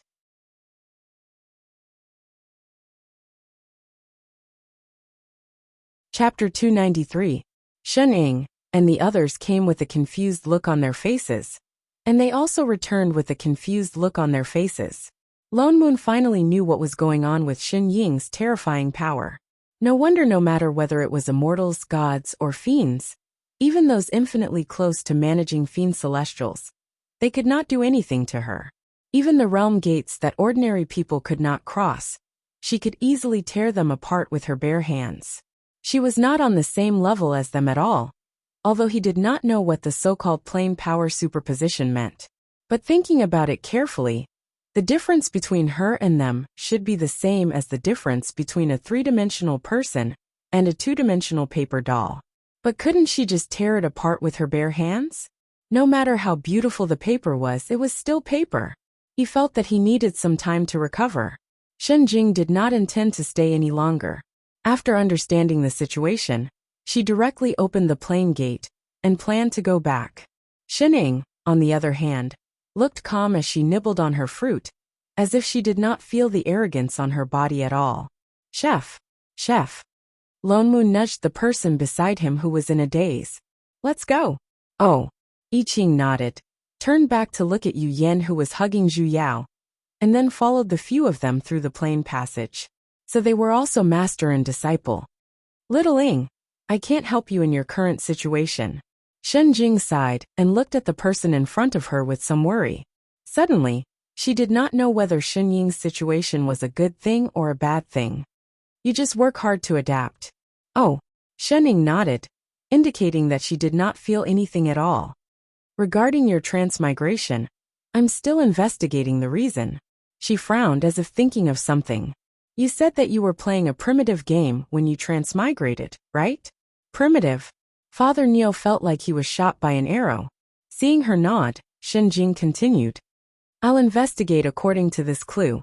Your current situation is not suitable to deal with the matters of this plane. Your vacation will continue to be extended indefinitely. Yes, sister, no problem, sister. Shen Ying's eyes brightened. I have something to do. I'll leave first. I'll be back in 3 days. With that said, she directly opened a space transmission, wanting to go in, but then she turned back and added, Don't cause trouble. With that said, she disappeared. Shen Ying's back, which had been straightened all this while, relaxed instantly. She returned to her usual lazy self. Suddenly, he walked to the computer and picked up 2 familiar-looking wristbands. He turned around and handed one to Chef and the other to himself. His eyes were shining as he looked at Lone Moon. Father Neo, let's go play. Scram. Apart from eating, sleeping, and playing, can you do anything else? Shen Ying sighed and did not mind. Chef, let's go. Just as she was about to activate the wristband, I Ching handed the wristband back to her in surprise. His eyes darkened, and many emotions flashed across his face. It was as if he had been suppressing them for a long time, and was about to explode. Master! Ha! Shening paused. He clenched his fists by his side, as if he had made up his mind. He suddenly stood up and looked at her with a serious expression that he had never shown before. He took 2 steps back and bowed to her with a loud thud. He bowed to her respectfully. What are you doing? Shening was shocked. Even Lone Moon beside her looked over. I Ching's expression became more determined. He looked straight at her and said loudly, Your disciple has a question. I hope Master can answer it. What question? Shening was shocked by his serious expression. You don't have to be so serious, do you? Get up first. This matter has been pressing on your disciple's heart for many years. I hope that Master can listen to this disciple's words. After saying that, he once again kowtowed to her, knocking on the ground with a dong sound. All right, I'll listen. All right? Suddenly it was so scary. Go ahead. Your disciple's fortune in this life is to have Master as my master. I've been attaining the great Tao along the way. Only then did he say each word very seriously. In your disciple's heart, Master is the person who guided my life. From the moment I entered the sect, I place Master in my heart. Nothing else can compare to my importance. I've followed Master for many years. I've always done my duty as a disciple. I've never slacked off. I've always been proud of being able to enter the sect. It's just that as time went by, your disciple realized that there were many delusions in my heart. In the past, I didn't realize it. Now, it's because I'm not willing to cut them off. He clenched his fists by his side, looking so ashamed that he wanted to die. Shening subconsciously asked, What is it? His whole body shook, as if he couldn't continue speaking. After a while, he raised his head and gathered his courage to say, As a disciple, it's my duty to bring glory to the sect, and to help the world. But I don't want to. I'm selfish. I don't want Master to have disciples all over the world. I don't want Master to have other disciples. I don't want anyone to take a step closer to Master. I don't want Master to leave my sight. These delusions have been born for a long time. I can't cut them off. Your disciple wants to be by Master's side forever. I want to accompany Master at all times. I want Master to only have me as his disciple. I want Master to have no one else by his side. I want Master to never leave me again. Master taught me the right way, but I have delusions that give birth to demons. I've let down Master. But no matter how hard I try, I still can't suppress these delusions. In the thousands of years that I've been looking for Master, I've completely fallen into them. The more I resist, the deeper the delusions get. I can only ask Master to enlighten me. I don't want to be separated from Master again. I want Master to be mine. Pooey, Lone Moon, who had heard the whole story, could not help but spit out the drink in his mouth. He let out a maniacal laugh, but choked again. Instantly he coughed like he had tuberculosis. As he coughed, he pressed on his chest. But he did not forget to give I Ching a thumbs up. Ha ha ha. Cough, cough, cough. Brother, your righteous confession is really awesome. 2F** King awesome. This was the first time he had seen such a serious, yet refreshing and unpretentious confession. I'm almost moved by you. What do you mean? I Ching frowned. I didn't expect that, chef. You have such skills to flirt with girls. It's just that you chose the wrong time. With that said, his laughter became louder and louder. He laughed so hard that he bent over. I Ching's expression turned cold. He said even more sternly, Every word I say comes from the bottom of my heart. I'm not lying. Fellow Taoist Lone Moon, please don't take it as a joke. Oh, he's even calling me fellow Taoist. It looks like he's really angry. I'm sincerely asking Master to enlighten me. I want to dispel these delusions, so that I don't make a huge mistake. If I've lost my balance in the past, I'll ask Master to punish me. Punish? Wait. Lone Moon suddenly thought of a possibility. He looked at Chef as if he was an alien. You. Don't tell me you really don't understand. You actually like Shening? You want to woo her, right? What? He likes Master. Chapter 294. What? I Ching was stunned, as if he had just started to think about this. After a while he seemed to wake up. His serious face seemed to explode, quickly turning red, replaced by a look of panic. I like master? His eyes subconsciously glanced at the person in front, but before he could meet the other's eyes, his head dropped like a child who had done something wrong. His feelings towards master, so it turned out to be like? He liked master. If liking meant being with master forever, then it should be liking. Hey, you really don't know. Lo Moon clicked his tongue. He didn't even know and directly confessed. This move, one look and he could tell that it was a first that. Master. I Ching's whole body shrunk. His impassioned look of asking for answers was instantly like a punctured ball. He peeked at Shen Ying with some trepidation and cautiousness. Hey, say something. Lo Moon gave Shen Ying a push. Say what? Shen Ying coughed. Chef's sudden move really made her a little confused. She felt a little nervous for no reason. He's stupid, you're stupid too? Lo Moon directly rolled his eyes. Give me an explanation whether he's dead or alive. With that said, he added, I'm telling you, you won't find someone as good at cooking as Chef. No matter what, they were brothers who had fought together before. He had to give them a push out of friendship. Sigh, so troublesome. Dating and whatnot. Troublesome my ass. Chef. Shen Ying then turned to look at I Ching seriously. I Ching stiffened, as if still immersed in the truth exposed by Lo Moon. But he couldn't help but secretly look at her with a red face. Master. Have you thought clearly about what you want to say to me? I Ching was stunned. A trace of confusion flashed across his eyes. His whole body was in a daze. He lowered his head and didn't reply for a long time. Sigh. Shen Ying sighed. Then that's it for now. We'll talk when you've thought it through. She waved her hand, planning to end the meeting. It's almost noon. It's time to have lunch. With that said, she stood up and was just about to ask Chef to get to work. I like master. He suddenly opened his mouth, as if he had figured something out. His voice was even louder than before. He looked up straight into Shen Ying's eyes. His face was already as red as a tomato, but he still said word by word. If the idea of having master as my own in my heart means that I like you, then I would like you to be my master. Then disciple likes master a long time ago. I like and only like master. Shen Ying. Lo Moon. Holy shit, this confession is even better. After a long time. But I might not like you very much. Lo Moon felt a little cold these few days. Ever since Chef's unexpected confession seemed to have failed. Although the two of them didn't seem to have any difference, the one who should be playing games was playing games, and the one who should be cooking was cooking. However, he felt that there was a low pressure in the room. As an onlooker, Lo Moon felt a little suffocated, especially when she accidentally caught sight of Chef's infinitely sorrowful gaze. More importantly, hey, aren't you going to do something about it? Lo Moon pointed at the busy figure in the kitchen. Do what? Shen Ying was stunned. What else can it be? Lo Moon rolled his eyes at her. Chef, he's starting to cook again. Is it strange that he's cooking? He's chef.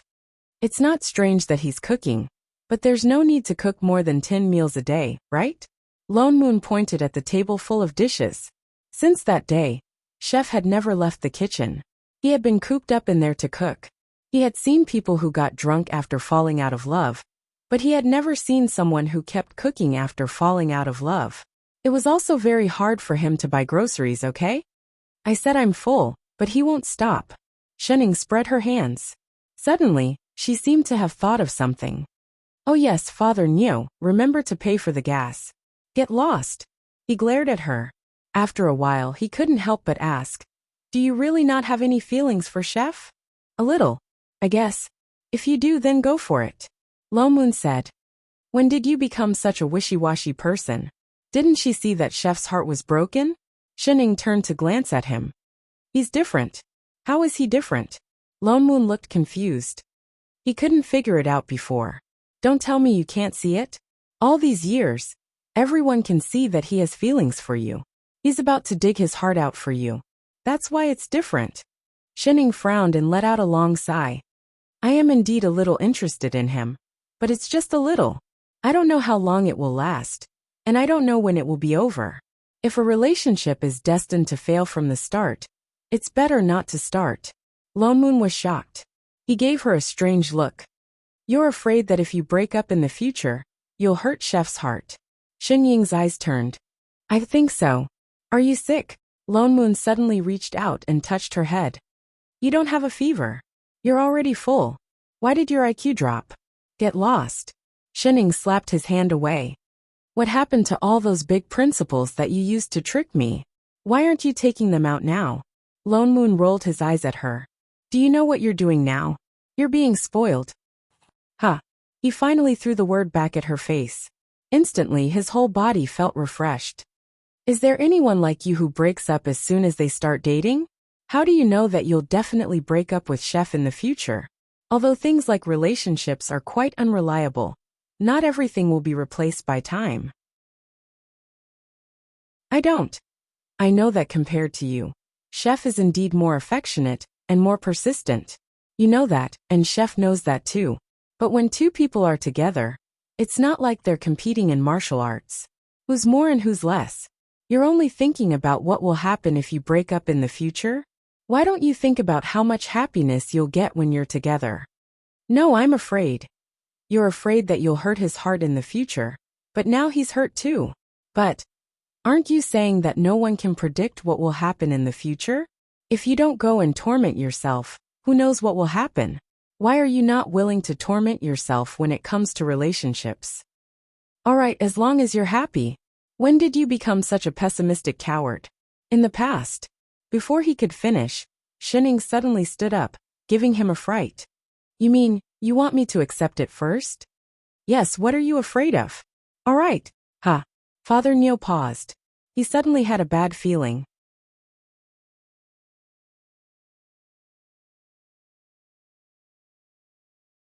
Chapter 295. Shen Ying scanned him from head to toe, and suddenly gave him a strange look. She seemed to have thought of something. A moment later, her expression changed and her eyes brightened. Father Neo, you're right. I've decided to listen to you. She agreed just like that? We agreed. Father Neo was the one who asked me to agree to this. What? Agreed on what? Agreed on what? So if anything really happens in the future, you have to bear the responsibility bravely? What do you mean? Lone Moon was confused. Bear the responsibility bravely? Can you explain yourself? Shen Ying, however, did not reply. She hurried into the kitchen and pulled Chef out excitedly. Master? Chef was also confused. Is there something urgent? Come back to the room with me and talk about life. I Ching was stunned. What does Master want to say? Let's talk on the bed. With that said, she pushed the door open and threw Chef onto the bed. The next moment, there was a loud bang and the door was slammed shut. Lone Moon.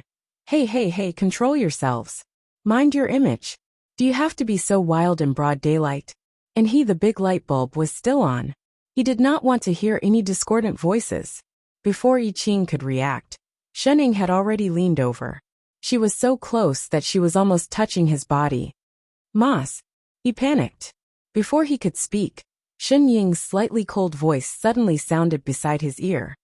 Chef, I have a way to go back to the other world. I Ching was stunned. His eyes widened. He could go back. Master, together? He asked anxiously. Shen Ying nodded and leaned closer. But you might have to suffer. All right. I haven't said anything and you've agreed? I believe everything Master says. Shen Ying stiffened. She looked away uncomfortably. After a while, she said in a low voice, in theory, my sister will never agree to me leaving this plane. If I bring it up, there will only be one result. What? She will break my leg or both of your legs. Unless I have the ability to be independent. Independent? He was stunned. Master was so powerful, and they had tested her ability in the super plane. Wasn't that considered independent? My family's calculation is different. The corner of Shen Ying's mouth twitched. The independence that my older sister is referring to, the kind that has a family and a career. I Ching stared blankly for a moment before he understood what she meant. He nodded and said, I will cooperate with Master. That. Let me say this first. I have no intention to play with your feelings. Shenning explained awkwardly. You're very good. I do like you a little, but not to that extent. Feelings are not necessary for me, and I don't have any plans to fall in love. So compared to being my boyfriend, I'm more used to you being my chef. Master. I Ching suddenly interrupted her. His eyes seemed to be filled with tears. I know. I have never wanted to change anything. This is good enough. This was a beautiful dream that he could not even dream of in the 3,000 years that seemed to be frozen in time. He had nothing else to ask for. But, Master, can you promise me one thing? Yes. No matter what Master decides, I will always be Master's disciple and chef. But if one day Master plans to fall in love, can you consider me first? Shenning was stunned. A while later. All right. A while later. Master. Yes. Why do we have to discuss this under the covers? My older sister will hear us. So, Master is lying on top of me. Can't she hear us? Didn't she just sit on top of him? Another half a while later. Master. Yes.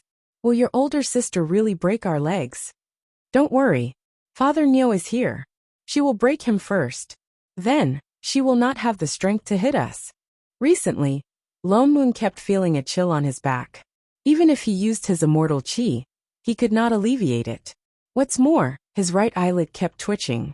He kept feeling that something big was going to happen. Perhaps it was because the plane did not match. No matter how he tried, he could not figure out what was wrong. Chef and Shenning seemed to be together, but they did not look like they were dating. Shenning was still playing games every day, looking as lazy as mud. Chef was still the same chef. Every time he looked at Shenning, his gaze became more focused, as if he had thought something through. He did not cook more than 10 meals a day. The two of them seemed to be no different from before. It made him wonder if it was his imagination that day when Shenning pulled I Ching into her room and did not come out for half a day. You two are really together? It did not look like it at all. In order to avoid any awkward situations, he even planned to buy the suite opposite Shenying's house. Yet that night, Chef still slept in his room. He did not have any intention of moving over to Shenying's side. Shenying was stunned. She turned to look at him. Then she hooked her finger at I Ching, who was carrying fruits. Chef, come here. Master? I Ching had not put down the fruits he had just cut. He looked up at her in confusion. Shenying suddenly reached out and grabbed his collar. She pulled him over and planted a kiss on his lips. But I Ching stiffened. The fruits in his hands fell to the ground, and his face turned red. Then she turned to Lone Moon. Is that okay?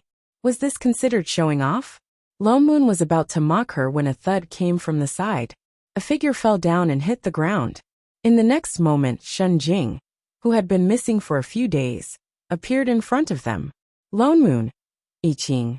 Shenying, who was still grabbing I Ching's collar. Her cold gaze swept across the three of them. Shen Jing's face was as black as the bottom of a pot. The temperature dropped. For a moment, the whole house was silent. As if he had a flash of inspiration, Lone Moon suddenly understood the reason for the chills he had been feeling these few days. And what did Shenying mean by what she said before? He had been watching too much drama these days. He had completely forgotten that Shenying had a demon king at home. And a demon king with a sister complex. Lone Moon could vaguely hear the sound of a bell ringing. Two words popped up in his mind. They started to appear endlessly. I'm going to die, I'm going to die, I'm going to die. Chapter 296. Half an hour later. Shen Jing looked at the three people standing in front of her like quails. Her face seemed to be covered with a thick layer of ice. In other words, you're with this fellow from the other world? Shenying trembled and made a weak sound. Yes. You still want to go back to that plane with him? Yes. She glanced at Lone Moon. Or are you the matchmaker? Lone Moon shuddered. Really? Very good.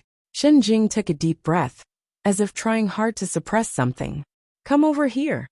Before Lone Moon could react, he felt his collar tighten. His whole body was pulled over and dragged into the room. In the next moment, screams came from inside the room. Wait. Why me? What does it have to do with me? Ah. Ow ow ow ow. Wait, what are you doing? Put it down. Help. Shining, you heartless bastard. How dare you feed my sister poisoned chicken soup and kidnap her to another plane? I'll beat you to death. Shining and I Ching were left behind, hugging each other and trembling. Father Neo will be filial to you in the future. Another half an hour passed. Father Neo, are you still alive? Lone Moon covered his swollen face and sucked in a cold breath. You freaking did it on purpose. Ouch ow ow damn it. She already knew that Shen Jing would not agree to let her go back to the immortal cultivation plane. That was why she did not hesitate to agree to Chef's request. She was afraid that Shen Jing would get angry, so she asked him to share the burden. Don't mind these details. She had already beaten him up. Big sister calmed down. Chef, hurry and treat Father Neo's wounds. Yes, master, no problem, master. Get lost. Break off all ties. Definitely break off all ties. Big sister, this is. Shining pointed to the other figure beside Father Neo, who did not look human at all, and asked carefully, the mastermind behind your transmigration to another plane. Shen Jing, who had finally calmed down, looked at the two people on the ground and snorted. Instantly, the two of them trembled. Shining took a closer look and realized that the man looked familiar. She paused. Kaitian. Little Ing. The person who was beaten up even worse looked up timidly, as if he wanted to smile, but it pulled at the wounds on his face, making it even more difficult to tell that he was human. Lo Moon paused. It was only then that he noticed the other person on the ground. For a moment, he did not understand what Shen Jing meant. Wasn't this Kaitian her other assistant? Was he the one who dragged her and Shining to the other world? You're a divine being, I Ching suddenly said. What? Lo Moon was shocked. He took a closer look and indeed, he saw a trace of god power around the other party. However, it seemed to be concealed by something. If he did not look closely, he would not be able to see it. Hi. I'm indeed from that world. Kai Tian chuckled and glanced at Shen Jing. Seeing that she had no intention of objecting, he conjured a seal to soothe the wounds on his face. Little Ing, I'm sorry. I was the one who forcefully sent you to that world. Why? Shenning asked. I had no choice. He looked like he was about to burst into tears. There is no manager in that world. As time passes, it will all collapse one day. I thought of many ways to no avail, until I came to this world by chance. Shen Jing trained you to be a manager since you were young. That's why I thought that perhaps you could become the manager of that world. You want Shining to take over that world? Yes, he nodded. But I did not think that you would undergo a change in your body during the transmigration. I heard from Shen Jing that you're already in existence that transcends the plane. This proves that you're destined to be the manager of our plane. Ha! Shen Jing snorted. You mean to say that my little sister, whom I've worked so hard to raise, should take over your mess? No. Boss, that's not what I meant. Kai Tian was instantly terrified. He glanced at Shining weakly. Our plane is very fragile. Once the three of us disappear, it will really be gone. 3. I Ching paused. Then, as if recalling something, his eyes widened. You're the god of creation, the last of the 3 ancient gods. You've heard of me? Kai Tian paused. We've met the other 2. Lone Moon frowned. They were the ones who sent Shining and me back. He thought for a moment, then added. The ones who couldn't wait to chase us away. What? Kai Tian stood up abruptly. Those 2 bastards are useless teammates. I was wondering why little Ing came back so quickly. Boss didn't even notice before she came back. Kai Tian's heart sank. In order not to let Shen Jing find out, he purposely hid his plane information and did not contact the other side. He did not expect that the manager he had found with so much difficulty would be sent back by his useless teammates. He had thought that Shining would definitely have feelings for the other world after so many years. Although Shen Jing would definitely pull her back, he could try to persuade her when the time came. That way, the chances of success would be much higher. Although Shining was not the real manager, and might not be able to withstand the power of the plane, she had Shen Jing behind her. If anything went wrong, Shen Jing would definitely help. He had thought of all the possible scenarios. But in the end, his plans were ruined by his own people. Was there anything more frustrating than this? Kai Tian felt like his heart had died. If I had known, I would have. You would have what? Shen Jing suddenly spoke. Are you saying that if I hadn't found out, you wouldn't have sent her back? Kai Tian trembled and immediately knelt down again. I was wrong, boss. Kai Tian, have I been too lenient towards you? Have you forgotten whose plane this is? Shen Jing's voice turned cold. Suddenly, a terrifying aura emanated from her body. Kai Tian, who had been kneeling obediently a moment ago, seemed to be pressed down by something. His entire body fell to the ground and he spat out blood. What does the life and death of your plane have to do with my sister? What right does she have to help you? Boss. Boss. Kai Tian's eyes widened, but he could not say a word. Don't forget, if I can take you in as my assistant, I can also fire you. She seemed to be really angry. The moment she finished speaking, there was a loud crack. The ground beneath Kai Tian split open. A white light suddenly appeared on his forehead, as if something was about to fly out. Older sister. Shen Ying had no choice but to step forward and stand between the two of them. Shen Jing paused. The light on Kai Tian's forehead dimmed. I'm the one who fired him. Why did you rush out? Shen Jing glanced at her. She seemed to have thought of something, and her expression darkened. You're not really going to take over that stupid plane, are you?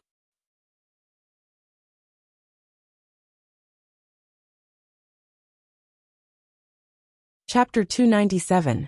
Shen Ying looked over and hesitated for a while before saying, Elder sister, I want to go back there. I don't agree. Shen Jing objected directly. You're not allowed to go anywhere other than this plane. Sit down. Shen Ying did not move. She repeated, Elder sister, I want to go over. I said no means no. Her brows furrowed.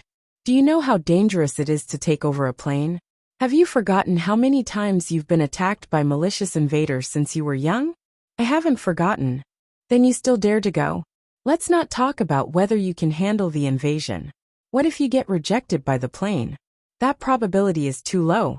It won't happen. Who says it won't? What if it really happens? It'll be too late for you to regret.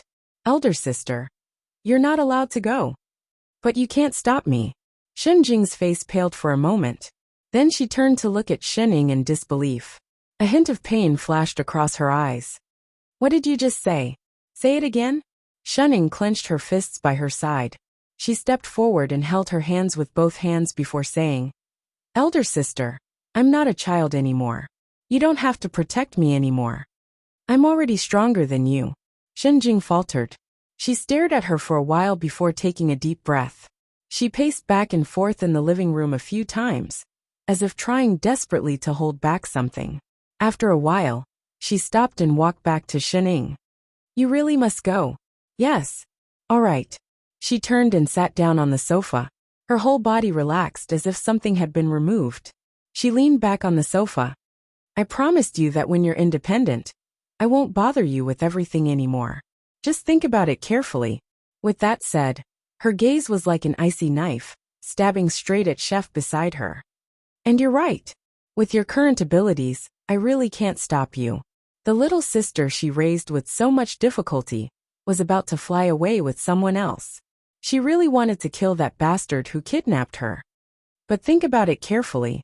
With your current abilities, you can control any plane. Even if you want to create a new one, you can. Are you sure you want to go back to that world?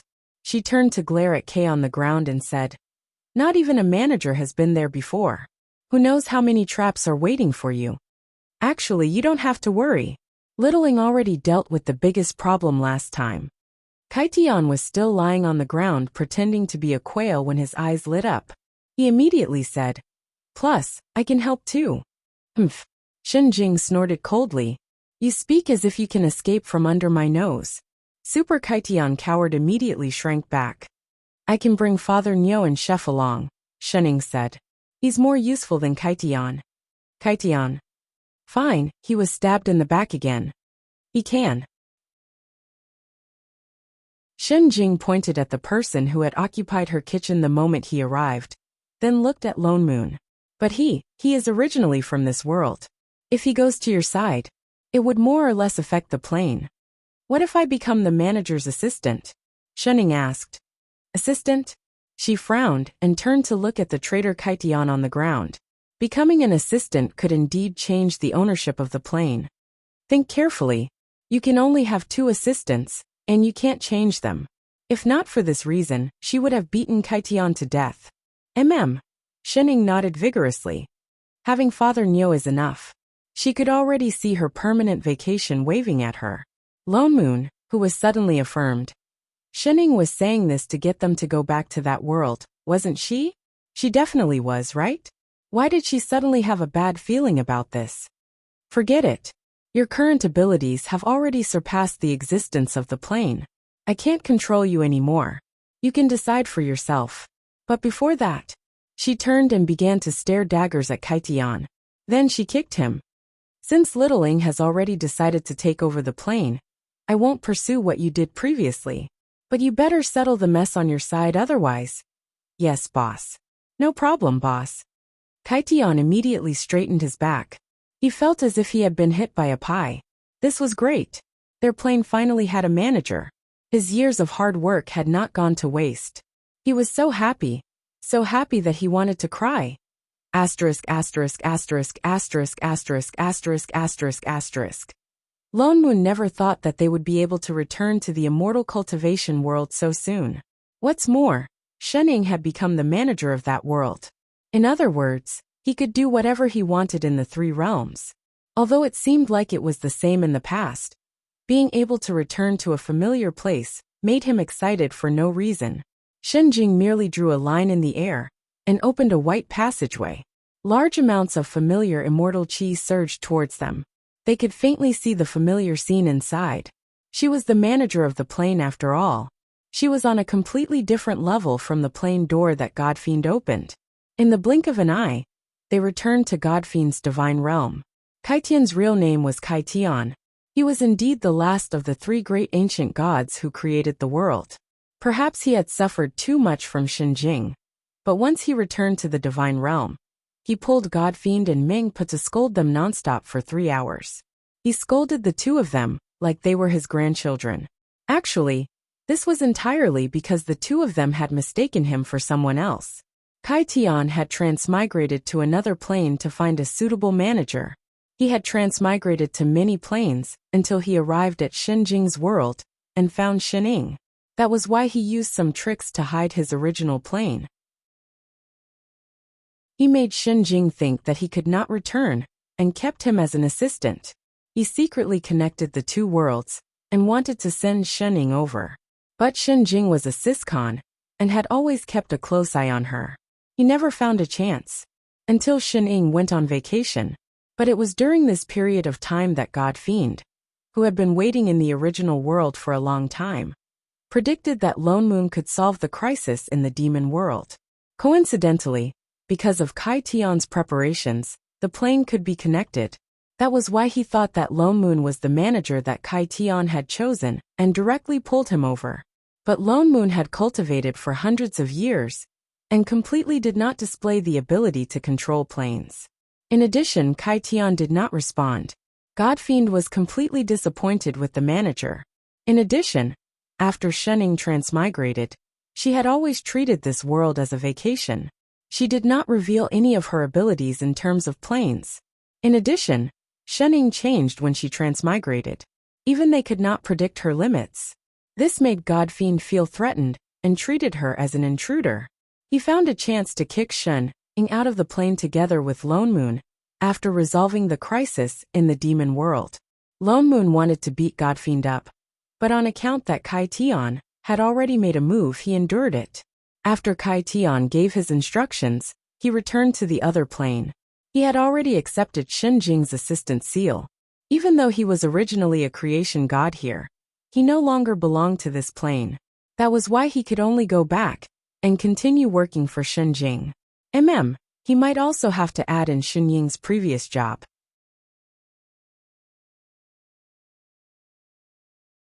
Chapter 298. Boss, we've been waiting for you for a long time. You're finally here. The Godfiend, who knew the truth, blinked his eyes like stars. He looked at Shening with sparkling eyes. He no longer had the fake look from before. He looked very obedient. Loman's mouth twitched. Wait my ass. He was the one who kicked them back to the plane. Sect Master, I knew you'd be different. Meng Pa, who was basically implicated by the God Fiend, looked excited. Boss, I was blind not to recognize you before. In the future, we'll be at your beck and call and fight for a harmonious and perfect 3 realms for life. Sect Master, under your leadership, our 3 realms will definitely prosper and become better. Boss, all living beings in the 3 realms will become one. Sect Master, the glory plane will grow and multiply. Shening, I Ching, Lone Moon. Enough, the 2 of you became heaven-splitting ancient gods through flattery, right? Shening. Lone Moon nudged the person beside him. Didn't Shen Jing tell you to come over and bind the plane first, before you can be considered as the manager of this world? You should know how to operate it, right? Ha! Shen Ying's hand that was chewing on the fruit paused. Without Shen Jing's suppression, she returned to her lazy self. What ha? You can begin. Only by binding the plane would one have the ability to open the plane door freely. And according to Shen Jing, taking over the plane was very dangerous. He could not help but feel nervous. Oh. Shening nodded. She took a few steps forward lazily and closed her eyes. In less than 2 seconds she opened them again.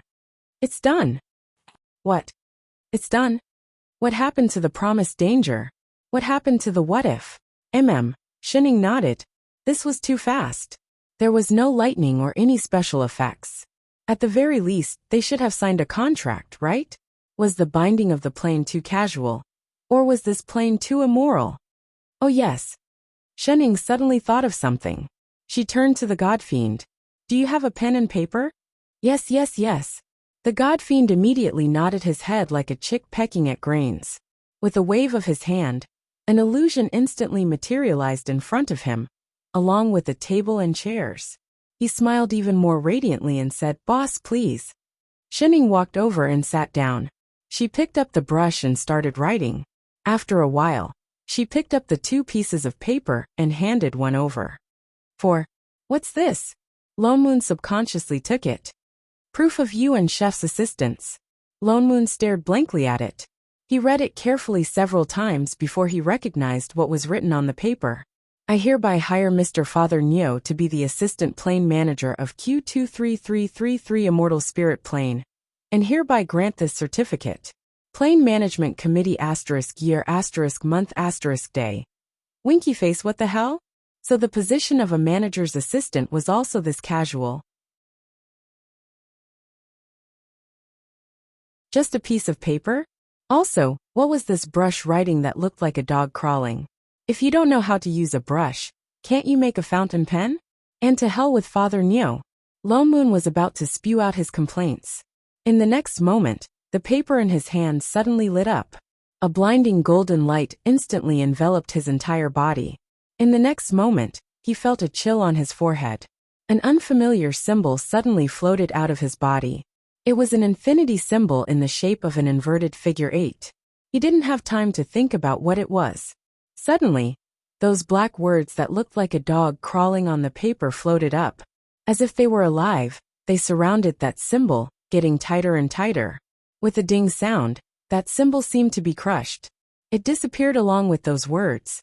Lone Moon only felt his entire body relax. As if there was something he didn't understand, but the connection that had been binding him was directly broken. In the next moment, the immortal power that was originally abundant in his body flowed out of his body like water. His cultivation also fell rapidly. From the original young emperor cultivation, it fell all the way to the bottom. Even Qi Refinement's endurance could not compare. He clenched his fists. But he didn't feel much like he had become immortal again. Instead, he felt like he was omnipotent. As if as long as he wanted, all the 3,000 worlds would be in front of his eyes. Even the God Fiend and Meng Pa beside him, who he thought had unfathomably high cultivation, were just like elementary school students in his eyes. The difference was only between them and middle school students. Apart from Shening, who still had a lazy expression on her face. She still looked like an ordinary person, But for some reason, an illusion of being unable to resist arose in his heart. So this was the manager's assistant? It felt like he had the authority of a GM. Lone Moon was a little confused. He turned to look at I Ching, who was also holding a piece of paper. Chef, you? He stopped mid-sentence. His eyes widened. Holy shit. In contrast to his relaxed expression, Chef's face was pale. He was sweating profusely. An infinity symbol also appeared on his body. But for some reason, the words on Xin Ying's letter of appointment only wrapped around that symbol. They did not directly crush it. And the longer time passed, the paler Chef's face became. Even his body seemed to be unstable. He fell straight down. Chef. Shening helped him sit down. She looked at the infinity symbol that was still floating on his forehead. Her eyes turned cold. She turned to look at the godfiend behind her. What did you do to him? This meant that the rules of the plane were binding him. The godfiend's whole body trembled. His legs turned to jelly. He could not help but kneel down. Boss, this has nothing to do with me. He chose to transmigrate on his own. I couldn't stop him. Sect Master. Mengpa looked conflicted. Elder I Ching. In order to transmigrate to find you, he used up all his cultivation to open the plane gate. Now that his body is about to collapse, of course he can't withstand the manager's seal. What? Lone Moon exclaimed, his face full of disbelief. He transmigrated on his own. Wasn't it the godfiend who opened the plane gate? We don't have the ability to open the plane gate at any time, the godfiend said weakly. The godfiend said weakly. Otherwise, he would not have waited so long to send Xin Ying and Lone Moon back. What's more, there's a manager on that side. It was already very hard for him not to be discovered. But Shening clearly helped him repair his body. When Chef first transmigrated, he indeed looked like he was on his last breath. But Shening clearly used that healing device to heal him. What's more, when they went to that dead star, he even transformed into a phoenix. Nothing seemed to happen to him. Why did he suddenly become like this when he came back? This is the difference between planes. He doesn't belong to that plane, the godfiend continued. Because there was no manager before. Even if you healed him on that plane, once he returned to this world, he would still change back to how he was before he left. Chapter 299. Lone Moon looked down. Indeed, streaks of blood appeared on Chef's body, as if something was cutting into his body. The glaring red even stained Xin Ying's clothes. He had seen Chef's injuries before. With the power of this plane, there was no way he could heal them. Then I'll create a new body for him. It was just a body. Given his current abilities, it was not difficult at all. No. Shening rejected him directly. Why? He already has the assistant seal on him. Shening glanced at the ball of black words. It's not his own body. The seal will reject him. And the seal could not be taken back. Reject? Lone Moon paused. Reject his body. Wouldn't that mean he can only be a floater in the future? Shit. Shen Jing said before that there could only be 2 assistants, and they could not be removed. That meant that Shening could not take back the seal. Then what do we do? Actually, there is a solution. The godfiend raised his claws. Speak, what solution? The godfiend immediately said. His body is only injured. He can go to the mortal realm and reincarnate into a new body. The reincarnated body belonged to him. Isn't that obvious? Lone Moon rolled his eyes. Who didn't know that? But, I'm not going. Chef retorted directly. He grabbed Xin Ying's hand. Reincarnation has to go through the river of forgetfulness. I will forget everything, forget master. If I don't remember. His face grew paler. Even his breathing was faintly discernible. He paused for a while before finishing his sentence. If I don't remember, then when master is hungry, who will cook? What if he was famished? What if other people did not make it to his taste? Lone Moon. Shening. The godfiend. Mengpa. Flip's table. Degree. Is the main point cooking? You're about to die, and you're still thinking about cooking. How professional are you? Shening did not find a manager assistant. This was a damn nanny. Don't you have any other way? The corner of Lone Moon's mouth twitched. Putting aside the matter of cooking, if Chef entered the cycle of reincarnation, and forgot everything in the past, would he still be the same chef? Actually, you don't have to forget, the god fiend said weakly. What do you mean? Wasn't it said that once one's soul entered the river of forgetfulness, all memories of their past lives would be erased, and they wouldn't be able to remember anything? As long as Mengpa personally brings him to the lower realm to be reincarnated. He turned to look at Mengpa beside him. Granny Meng was stunned. She seemed to recall something and nodded repeatedly. That's right. I can send him down. This way, we won't have to go through the river of forgetfulness, and our memories won't be erased. There's no need for that, Shenning suddenly said. The few of them turned to look at her. Shenning raised her hand and pointed at the assistant imprint that was wrapped up in front of him. In the next moment, the imprint sank directly into Chef's forehead. Chef's body also began to emit a white light, getting brighter and brighter. In a short while his entire body was wrapped in white light. Master! I Ching panicked and grabbed Shenying's hand. I'll look for you. Shenying looked straight at him. I Ching's expression changed. After a long while he slowly let go. In a short while, he was completely wrapped up in the ball of light. His body also began to become smaller and smaller. Shenying raised her hand and he flew out. In a short while he disappeared. Where did you send him? Lone Moon was stunned. Nothing much. I just returned to the lower realm. Huh? What did she mean? Shenying did not answer. She only turned back to look at the god fiend.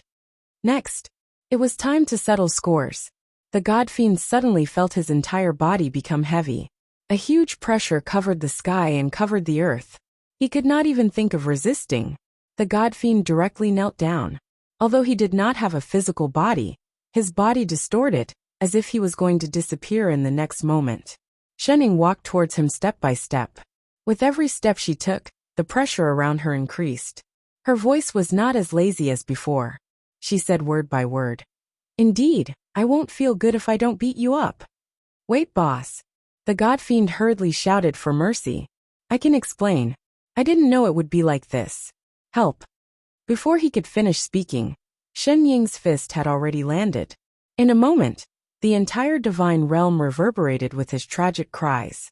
Shenying was probably really furious this time. She did not hold back at all. Even the entire divine realm cracked and cracked. Not to mention the god fiend who was facing her anger. It was a tragic sight. Anyone who heard it would feel sad. Anyone who saw it would cry. So, Lone Moon directly turned his head away. He chose not to look. 0. Shenying beat the god fiend for a whole half an hour. This was the highest she had ever beaten before she stopped. There was not a single piece of uninjured flesh on the god fiend's body. Lone Moon did not know what she had done, but the god fiend's injuries could not be healed using sorcery. He could only lie on the ground crying out in pain. This was definitely the worst that the god fiend had ever been in. If not for the fact that Chef was already in the lower realm, Shenying probably would not have stopped. Let's go. Shenying opened up a path and waved at Father Niu. Sect Master Elder Lone Moon, why don't I send you off? Mengpa, who had been watching the whole time, hurriedly suggested. I'm the most familiar with things in the lower realm. I can find people right away. Lone Moon was about to reply when Shenying beat him to it. No need. But Sect Master, Mengpa. She still wanted to say something, but Shenying suddenly turned to look at her. In the future, you don't have to call me Sect Master anymore. Huh? Mengpa froze. When you sent us back the last time, although I can understand your position, but, as expected, you will still be angry. Shenying looked at her seriously. The child that she had raised chose to stand on the other side. So from now on, you are no longer a disciple of Invincible Sect. With that said, she did not stay any longer. She directly brought Father Niu to the lower realm. Only a pale-faced Mengpa was left. She stood rooted to the ground, as if she had lost her soul. She did not move for a long time. Perhaps she really stood for too long. The god fiend, who was lying on the ground, could not help but tug at the corner of her clothes. Hey, are you alright? Mengpa still did not move. What's wrong? There was still no response.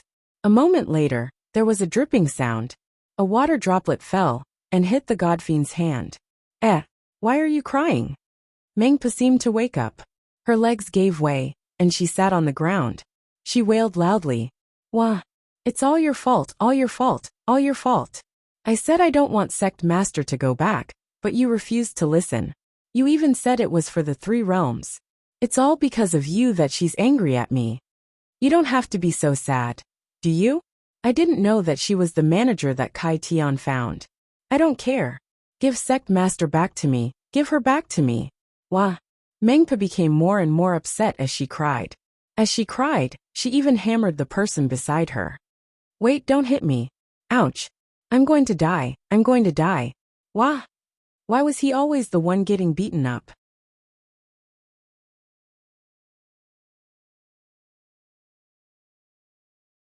Chapter 300. Shen Ying's so-called reloading was actually to bring Chef's body back to its original state when he was not injured. This was one of the powers of the manager.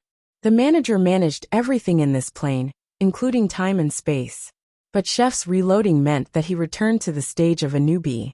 In other words, he had to return to the lower realm to cultivate until his body was old enough to accept the temporarily sealed assistant seal. In other words, you asked Chef to reload his account? Longman's eyes widened. Chef already had the cultivation of a divine supreme. This reloading was equivalent to tens of thousands of years of hard work, going back to the beginning. He was definitely not gloating over Chef's misfortune. A zero, no. Shening shook her head. His body is still the same as before. What do you mean? Shening glanced at him and said, He's a divine being. The smile on Longman's face froze. He cursed, Holy shit. I hate people who were born at the finish line. Even reloading his account was at the finish line. Then where did you send him? Shening waved her hand, and the 2 of them arrived at a place with green mountains and clear waters. There was a small village in front of them. There were many people working in the fields. Why do I feel that this place looks familiar? Lone Moon subconsciously sensed for a moment. In an instant, everything in this world appeared in his mind. Holy shit, isn't this the 3 Azure realms? It was the lower realm that they had transmigrated from, but now it was one of the 3,000 realms. You reloaded Chef to this place? Shening nodded and pointed to the front. He's here. Indeed, there was a child who was not even half his waist tall walking towards them. Although he was much smaller, his face was exactly the same as when he was in the divine realm. It really was reloading. Even his figure had returned, but the terrible injuries on his body had all disappeared. Lone Moon heaved a sigh of relief. His figure flashed, and he appeared beside the child. He raised his hand in greeting. Chef, why are you? Before he finished speaking, the child acted as if he did not see him. He walked past him and walked towards a small path. His little face was cold the whole time. He did not even look at Lone Moon. What the hell? Lone Moon stared blankly for a long while, even forgetting to put down his raised hand. Looking at Chef walking away, he finally understood what was going on.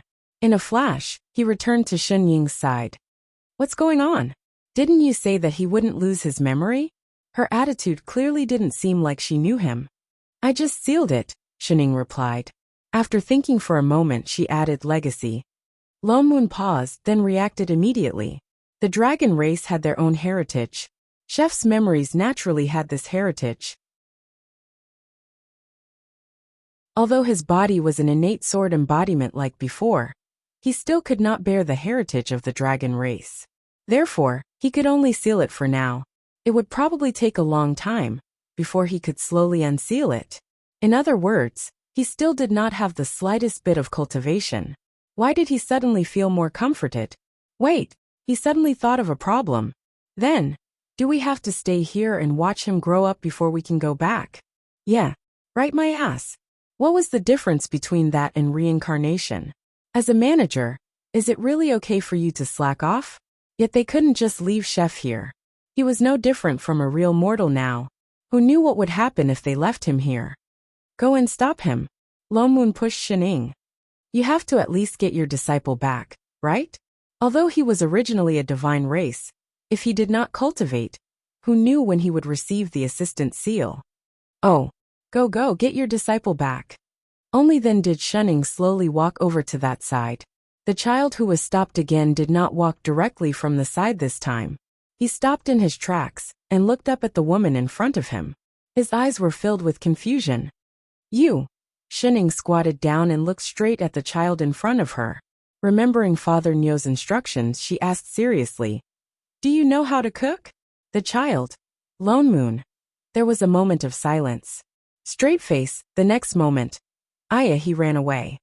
The child looked at her warily, then turned around and ran in the direction he came from. It would be weird if he didn't run. Lone Moon was so angry that his liver hurt. I asked you to take him in as a disciple. Who asked you to ask him how to cook? It was good enough that he was not treated as a lunatic. Oh, Shunning was still that lazy look. She used to say the same thing. Forget it, he should be living in this village. Lone Moon took a deep breath. Let's hurry and get him back. We must let him start cultivating as soon as possible. That way, he can recover his memory faster. Lone Moon was just about to pull Shunning to chase after him when he suddenly heard a beep. It sounded 3 times as if some alarm had been triggered. The sound was a little familiar. This is... Lone Moon was stunned and could not react for a moment. Plain alarm? Shunning spoke. She raised her hand that was being grabbed and pointed at the wristband on his hand that was lit up with a red light. Lone Moon then remembered that this wristband was one of the many things that Xin Jing had forced onto Shunning. She was in a bad mood then and just said, "It will be useful." She did not expect that it could also send out a plain alarm. Just as he was thinking, a shadow suddenly appeared in front of him. An anxious godfiend suddenly sent a voice transmission. "Boss, it's not good. The providence of the 3 realms has suddenly started to riot. I can't control it." What? Lone Moon was shocked. Godfiend was in charge of the order of this plane. The providence was also the foundation of this world's stability. A riot of providence meant that something big had happened in this plane. Shunning, do you feel anything? Not at the moment. Shunning shook her head. Then let's go back to Godfiend and take a look. But Chef. She pointed not far away. You keep an eye on Chef. I'll be right back. Lone Moon quickly instructed. With that, his figure flashed and disappeared on the spot. Shunning was stunned. She slowly put down her hand, and then finished the second half of her sentence. There's something strange. Forget it. It's not important anyway. I Ching lived in a dilapidated little thatched cottage at the outermost part of the village. The house was not big. One look, and you could tell that it was an abandoned house. It could barely be used for living. There was a big tree in front. Beside the tree was a half-collapsed house with some miscellaneous items. I Ching, who had shrunk into a little bean again, opened the door and saw Shunning outside. He was stunned for a while. He seemed to remember that she was the person who stopped him on the road just now. His 2 little brows furrowed. The 2 of them just stared at each other for a long time. He then asked tentatively, "Are you hungry?" Shunning nodded. The kind that did not eat breakfast.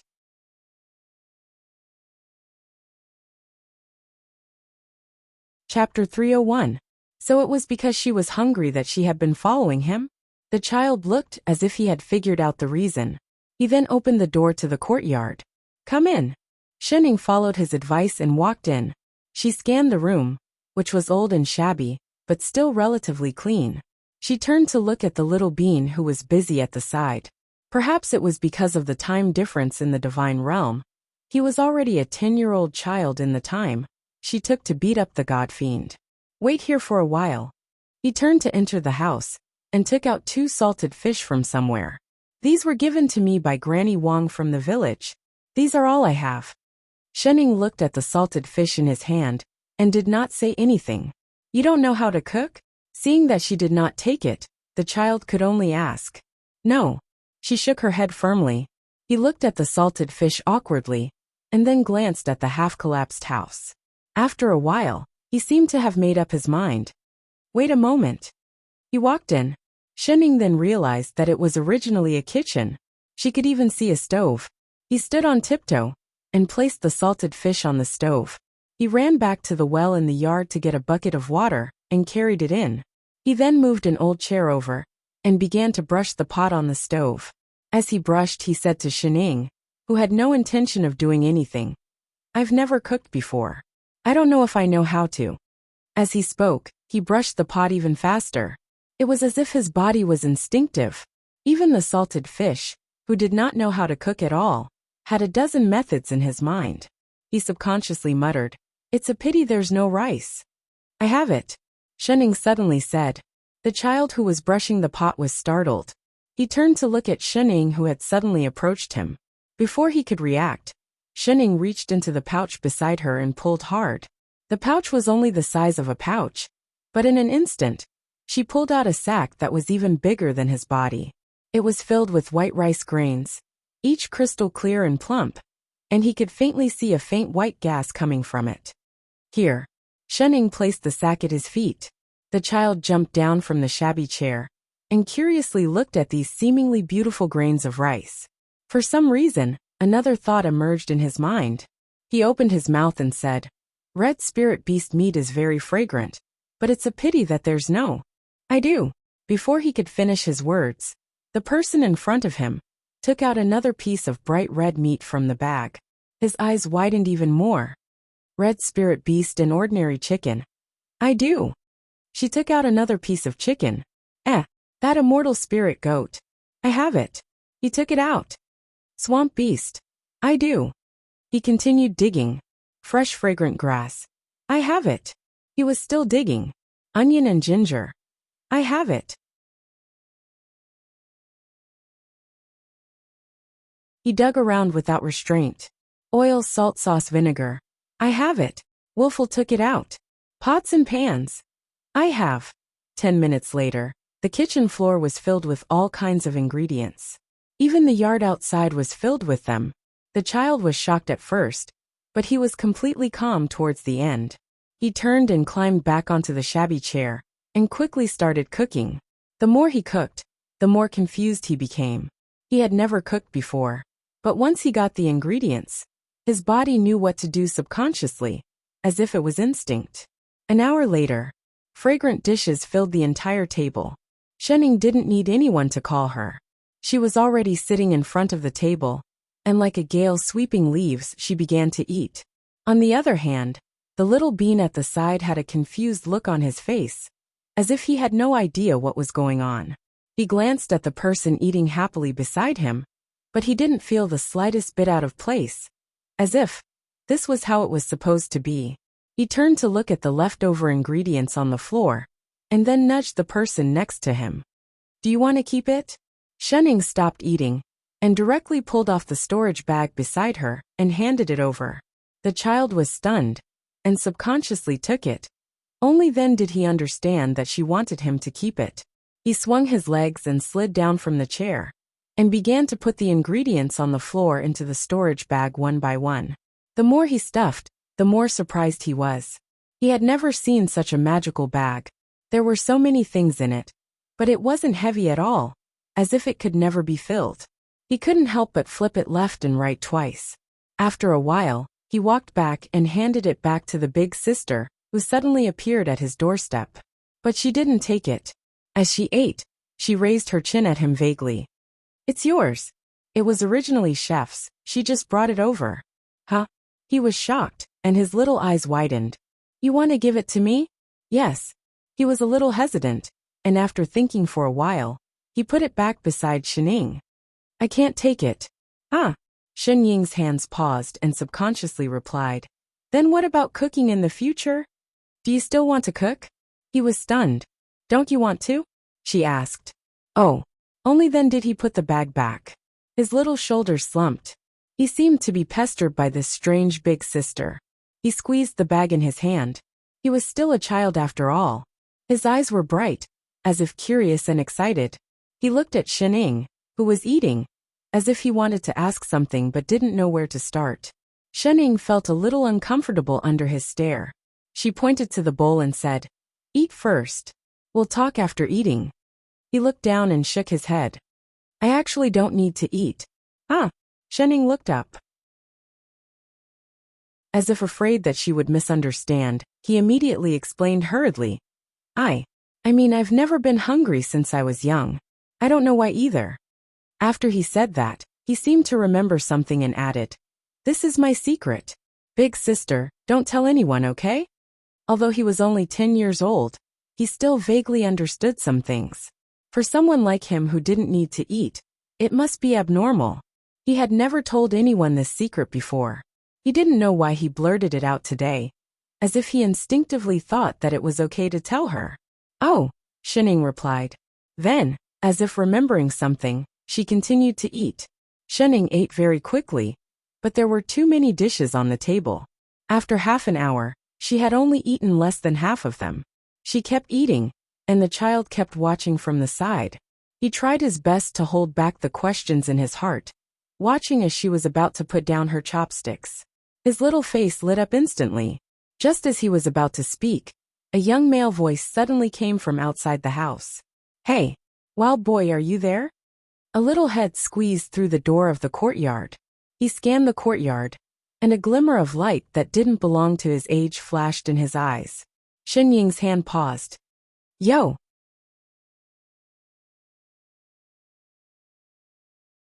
Chapter 302. The child frowned and seemed a little unhappy. He jumped down from the chair and opened the door to walk out. "Dog, why are you here?" The child at the door was also an orphan who suddenly appeared in the village like him. Both of them had no memories and lived in the abandoned houses at the entrance of the village. The villagers would help them from time to time, and the two of them lived in the village for 5 or 6 years. Perhaps because of their personalities, although they had the same experiences, the two of them did not have much contact. "I told you not to call me dog. My name is Jingqi." The child frowned and thought of something. He shook the sweet potato in his hand and said with enthusiasm, "Grandma Wang gave me a sweet potato. Let's eat it together?" "No need." He shook his head. Jingqi did not listen to him at all. He directly stuffed the sweet potato into his hand, and the child had to catch it. "Eat, eat," Jingqi urged. He took a bite and looked at the child while eating. "We are in the same boat. It's normal to help each other." He chuckled and looked generous. His eyes rolled as if he thought of something. He snorted and said, "This village is full of unruly people. How dare they say it's a village protected by immortals? They live a rich life and harvest every year, but they usually ignore us. Where is the demeanor of an immortal? Isn't it because we are young and easy to bully?" The child was stunned. He glanced at the sweet potato in his hand and subconsciously frowned. He felt that there was something wrong with what he said, but he could not tell what it was. The more Jingqi spoke, the angrier he became. As if eager to find a sense of approval, he patted the child's shoulder. "Wild boy, believe it or not, one day I will stand out. At that time, I will no longer have to rely on others and trample all these snobs under my feet." The child was stunned. After a while he nodded. He just wanted him to leave quickly. "I knew it. Only you can understand me." His expression lit up, and he laughed like a little adult. "Just for the sake of your trust, I, your brother, will protect you in the future. Do you want to go out with me? Go out of the village?" The child immediately shook his head. "Everyone says that the outside of the village is very dangerous. We can't go out." "You believe that?" Jingqi rolled his eyes and snorted. "Soon, the danger will not be outside the village, but inside the village. If you... what's that smell?" He suddenly sniffed and seemed to have thought of something. His eyes lit up and he said, "Oh right, I heard from Grandma Wang that she gave you 2 salted fish. You must not know what to do, right? Why don't I help you?" Without waiting for his reply, she pushed open the door and walked in. "Wait." He hurriedly chased after her. The other party had already seen Shining sitting inside, and the table in front of her, that was filled with unfinished food. He was completely stunned, as if he had never expected to see such a scene. He stared at the table full of dishes, and there were faint sounds of swallowing. When the child hurriedly chased after him, his little face immediately scrunched up into a ball, and he looked at the person who rushed in with a disapproving expression. The child called Jingqi tried his best to control the desire in his eyes as he looked at the food. He smiled politely at Shining and said in an innocent voice, "Big sister, are you eating?" As soon as he finished speaking, his stomach made a growling sound. Shen Ying's eyes narrowed, and she replied, yes. Then, as if she did not see his longing gaze, she continued to slurp down the dishes on the table, and the sound became louder than before. There were not many dishes on the table to begin with, and now they were disappearing rapidly. Soon, there was only half a plate of shredded meat left. A trace of anxiety flashed in Jingqi's eyes, but he did not dare to ask for more. After some thought, he turned to look at the child beside him and smiled. Wild boy, who is this beautiful big sister? Is she your lost family member? The child looked up at Shen Ying, and then at the person who had come. Only then did he remember that he had not asked who the other party was, and did not know how to answer. But Jingqi thought that he was acquiescing, and his smile became even brighter. I am happy for you that you can find your family, but aren't you being too much? I didn't know that you were eating so well, and I was worried that you would not be full, so I sent you sweet potatoes. As he laughed, he patted his shoulder vigorously. We are all brothers, so I won't stand on ceremony with you. With that said, he did not wait for a response, as if he could not bear it anymore, and directly picked up his chopsticks to pick up the plate of shredded meat. Wait! The child panicked, instinctively looking at Shen Ying. Shen Ying did not move at first, but when the other party's chopsticks were about to pick up the food, she suddenly reached out and lifted the bowl, causing the other party to pick up nothing.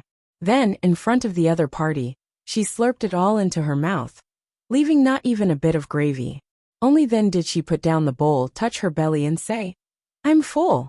The child, Jingqi, his entire body froze, as if he had not expected that the other party would be so shameless as to snatch food from a child, not even leaving any gravy.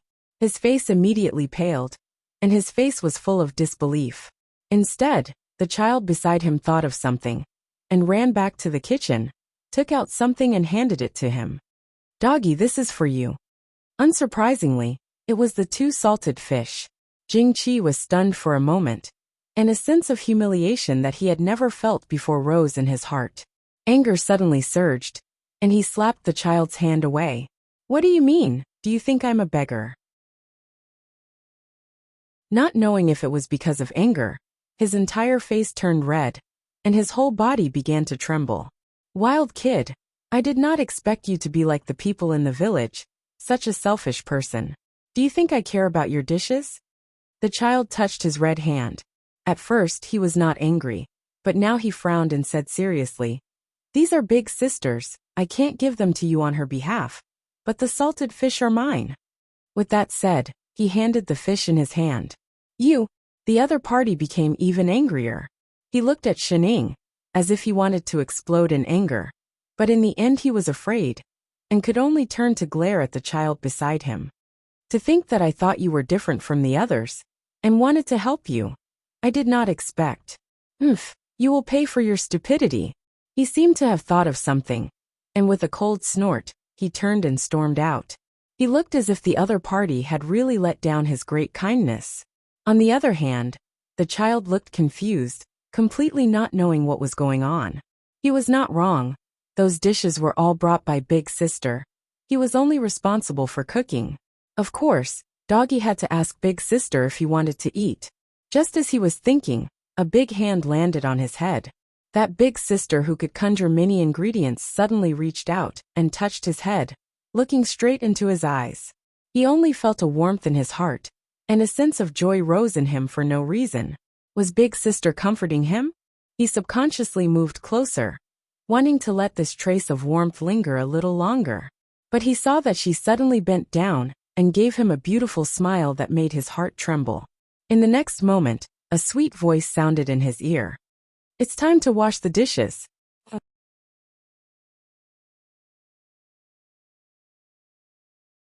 Chapter 303. By the time the child was done, the sky had already darkened. Every house had their lights on. His house had no lights, so they could only rely on the moonlight to see. The child pushed open the door, only to find that Big Sister was sprawled on the table, looking drowsy. He climbed onto the chair and pushed her hand, before asking curiously, Big Sister, it's already dark, aren't you going home? Shen Ying tilted her head lazily and looked at him nodding. I am. Then, I'm waiting for my parents. The child faltered, as if he did not understand her words, and was about to ask. Suddenly, a gust of wind blew from the door, and he subconsciously closed his eyes. In the next moment, a deep voice suddenly sounded. I'm back, Shining, have you settled it? He looked up, only to find that there was suddenly one more person in the house, dressed in white with black hair, surrounded by a faint layer of white chi, holding a jade flute in his hand. He did not look like a real person, and for some reason he felt a little familiar. He took a step back, a little wary, but Big Sister, who was still sprawled on the table, suddenly tilted her head. Father Neo, what took you so long? She did not even make it for dinner. I went to an immortal sect on the way to register. Lone Moon directly sat on the chair at the side, looking up at the cold face of the child opposite him. We can't always stay in this small mountain village. The spirit chi here is too thin, not suitable for cultivation. I found a suitable sect, and will set off tomorrow morning. Oh, Shining responded. I haven't found out what happened to God Fiend. He frowned. For the time being, I don't know what happened to the plane, but the providence suddenly began to tilt, and he can't adjust it no matter what he does, and is about to jump up in anxiety. I can only find out that the direction of the tilt is in the nearby lower realms. Oh, the matter of providence is the most troublesome, and can't be forcefully taken back. It has to be used slowly. Oh, you're the manager after all, can't you be more careful? Lone Moon rolled his eyes at her. At least find out who exactly it tilted to? I know. What? He stood up abruptly. You know. Yes, I saw it earlier. She nodded and added, 2 hours ago. Holy shit. That person is in the 3 Azure worlds. Where is he? Let's go. She must be a fake manager. Lone Moon took a deep breath, and resisted the urge to tear her apart. Where did you go? Which direction? East, west, or north and south? Damn it, he couldn't expect her to know the way. In other words, that person had once stayed in this village. Lone Moon frowned, and turned to look outside the door. It's no wonder that when we came to this village in the day, it was peaceful. But now the demonic aura is so strong. Looks like tonight won't be peaceful. As soon as he finished speaking, there was a loud bang not far away, as if something had been broken. There seemed to be a flash of white light in the sky. In the next moment, a series of roars could be heard. It sounded like the roar of a tiger and the cry of a fox. All sorts of sounds were mixed together. The originally quiet village suddenly became lively. All sorts of cries and screams could be heard. There was no lack of screams and screams of demons. Obviously, something had appeared. Big Sister. The child standing at the side was shocked. He moved towards Shining with some fear. You can actually be afraid? Lone Moon's eyes flashed with surprise. He looked gloating. It's really not easy to live long. You look much cuter than that fake child in the divine world.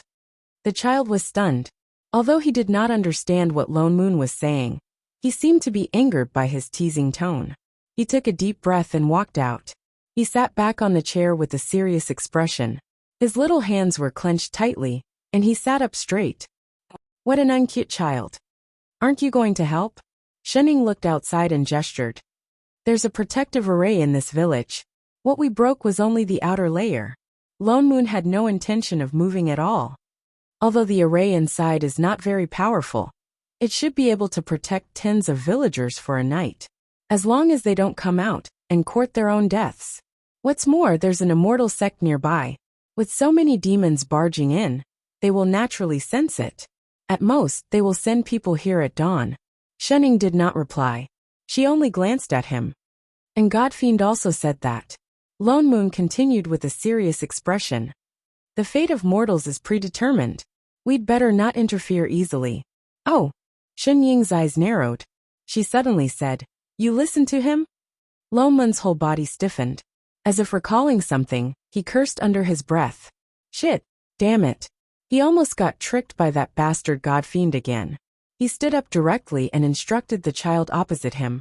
Look after her. The next moment, his figure flashed and he directly rushed out. The child was stunned. For a moment he did not understand what Lone Moon meant. But he still turned his head, and looked closely at the person beside him. In a short while, the terrifying roars outside became much softer. There were even some faint cheers. Shening continued to play dead on the table. The child's expression also became much better. Until on the right side, there was a loud rumble. It sounded like something was collapsing. It was accompanied by a tiger's roar. His face instantly turned pale. He stood up abruptly and exclaimed, "Granny Wong." With that said, he directly turned and rushed out. Che dash. Before Shening could finish speaking, the other party had already disappeared. She could only sigh. So troublesome. Why is he not sleeping in the middle of the night? Only then did she stand up lazily with her hands on the table. The child did not run far. He only went to another house tens of meters away. Shening only circled around twice before she finally found the person. But he had already been caught by a tiger demon. That was a 5th-level tiger demon. It had not even completely transformed into a human, but its human body had a huge tiger head. Its mouth was slightly open, revealing a mouth full of sharp teeth. There was a person under its feet. It looked like an old man. Its 2 hands were grabbing onto 2 children. One was I Ching, who was kicking and hitting with all his might. The other was a little girl about 5 or 6 years old. She was sobbing, let go of me." She struggled with all her might. But her tiny arms did not pose any threat to the tiger demon at all. Ha ha ha ha. Such fresh and tender human flesh. I love it the most. The tiger demon's eyes lit up. He looked like he was about to drool. Originally, this old woman's flesh was too old to taste good. The little one was not even enough to fill my teeth. I did not expect that another little one would come to my door. Finally, I can have a full meal. Let go of Granny Wong and Ñoño. The child used all his strength, but it was still to no avail. Instead, his face was being pinched by the tiger demon until it turned purple. "Since you're in such a hurry, then I'll start eating from you." The tiger demon directly lifted the child and opened its bloody mouth. It looked like it was about to bite him. "Hey," Shening, who had finally come around, suddenly said, "It's not good to bully children, right?"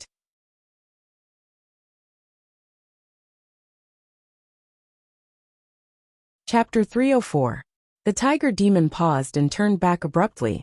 His eyes lit up, as if he had seen something delicious. His saliva dripped down. "Women. Ha ha ha ha. What luck do I have today? All of them are coming to me. I like to eat the flesh of young women the most." With that said, he threw the 2 children in his hands and walked toward Shening. The boy coughed heavily. Before he could catch his breath, he hurriedly shouted back at Shening, "Big sister, run. It's a demon, run." Shening did not move. She watched as the tiger demon reached out to grab her. The child panicked. He pounced forward and hugged the tiger demon's leg tightly. The tiger demon slowed down. Looking at the person on his leg, he frowned. "You're courting death." Light flashed in his hand and turned into sharp claws. He was about to scratch the child's back. "I say." Shening suddenly stepped forward. "You come out to eat people. Doesn't the demon monarch care?" The tiger demon paused. He turned to look at her and sneered. "Demon monarch? Ah, our demon monarch will only let us eat a few more mortals to increase our cultivation." "Oh." Shening paused. "Isn't the demon monarch a rabbit?" "What rabbit?" The tiger demon chuckled.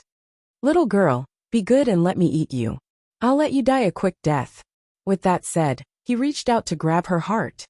"Big sister," the child exclaimed. "Oh, then I'm relieved," Shening murmured. Just as the sharp claws were about to pierce through her chest, she suddenly turned sideways and raised her hand to the back of the tiger demon's head. She pressed hard. The next moment, there was a loud bang. The tiger demon, who was still arrogant just now, was pressed into the ground by her hand. It sank directly and instantly lost its breath. Even the ground cracked, and a crack that was as wide as a human appeared, extending into the village. The child was dumbfounded. He looked up at Shening blankly. He could not react for a long time. Big sister? So powerful. Do you want to learn?" Shening tilted her head. He was stunned for a moment. Then, his eyes lit up and shot out rays of light. His little head nodded hard. "Yes. All right." Shening clapped her hands and stood up. "My name is Shening. From now on, I'm your master. The child was stunned. The next moment, his eyes lit up, and a sense of fulfillment that he had never felt before welled up in his heart. A while later, clenching his fists, he got up and patted the dust off his body. Kneeling down in front of her, he kowtowed 3 times before cupping his fists. Disciple greets master. Since you're my disciple again then. Shening nodded in satisfaction. She pointed to the tiger demon on the ground, who had already transformed back into its original form. Then do you know how to stir-fry tiger meat? The child. Lone Moon, who had just rushed over. Lone Moon did not spend too much time dealing with those demons. Although there were many demons this time, they were all 5th or 6th level demons. To him, they were like vegetables sent to him. The sky was already bright, and the nearby immortal sects would soon send people over. He was also too lazy to explain to them. Other than being a little frightened, the villagers were fine. The only one who was slightly injured was Grandmother Wang, who lived on the outskirts of the village. That's right, the one who sent salted fish to Chef.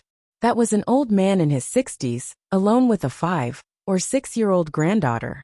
Perhaps because he lived nearby, he would occasionally help Chef, who had completely lost his memory. That was why he rushed out so anxiously earlier. The old man's injuries were not serious. Lone Moon conjured a seal to heal her, left a longevity pill, and left with Shening and Chef. Before he left, he set up a new defensive array in the village. It was obviously more effective than the previous one. Unless a demon immortal came down, no demons could rush in and eat people. Why did you set up the array at Grandmother Wang's house? Shening could not help but ask. You still dare to ask? Lone Moon turned back and glared at her. If you hadn't smashed such a big crack, I wouldn't have needed to set up the array there. He got angry at the thought of this. He had been collecting demons well when a crack suddenly appeared behind him, directly splitting the village into 2. He almost fell in. If it wasn't because of this, would they need to run away so early in the morning? Oh, she didn't use much strength. Oh, your sister. Lone Moon was full of anger. Next time can you hold back a little? Do you know? He was halfway through his lecture when the child who had been standing obediently at the side suddenly stood in front of him. He opened his little hands in front of Shening and looked at him with a little anger. I don't allow you to say that about Master. She only did it to save me. Lone Moon was stunned. He then looked at the little bean in front of him and rolled his eyes. Che, how can you still be a master after losing your memory? He ignored him and looked up at Shening. You took him in as a disciple? Yes. Shening nodded and touched the little bean's head. Come call Father Neo. Get lost. Lone Moon glared at her and looked at the confused child. It's good that you recognize him. Oh right, little brat, what's your name now? The child shook his head. I don't have a name. From the time he could remember, he had been in that rundown house in that small village. There was no one around him, so no one gave him a name. Just nice. Lone Moon heaved a sigh of relief. He was really afraid that it would be awkward if he changed his name. He pushed Shening. You're his master. Tell him, what's his name? The child's eyes lit up and he looked at Shening. Master, do you want to give me a name? Ah. Shening was stunned. She looked down at the person in front of her and sighed. Oh, you'll be called I Ching. Before she could finish, Lone Moon cut her off. He grabbed the child and said word by word. Your Dao name is I Ching. Do you understand? Chef my ass. It was fine if he called him Chef. But did he have to change his name? Shening. Wasn't this called getting used to it? I Ching. Instead, the child at the side said these 2 words happily. For some reason, a familiar feeling surged in his heart. He turned to Shening and said happily, Thank you, Master. Lone Moon. Son of AB*TZH. He was the one who said it. Father Neo, where exactly are we going now?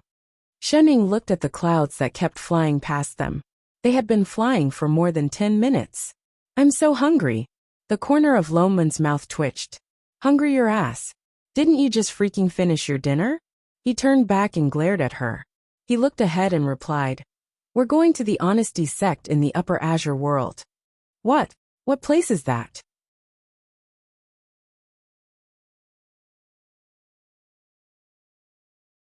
Chapter 305.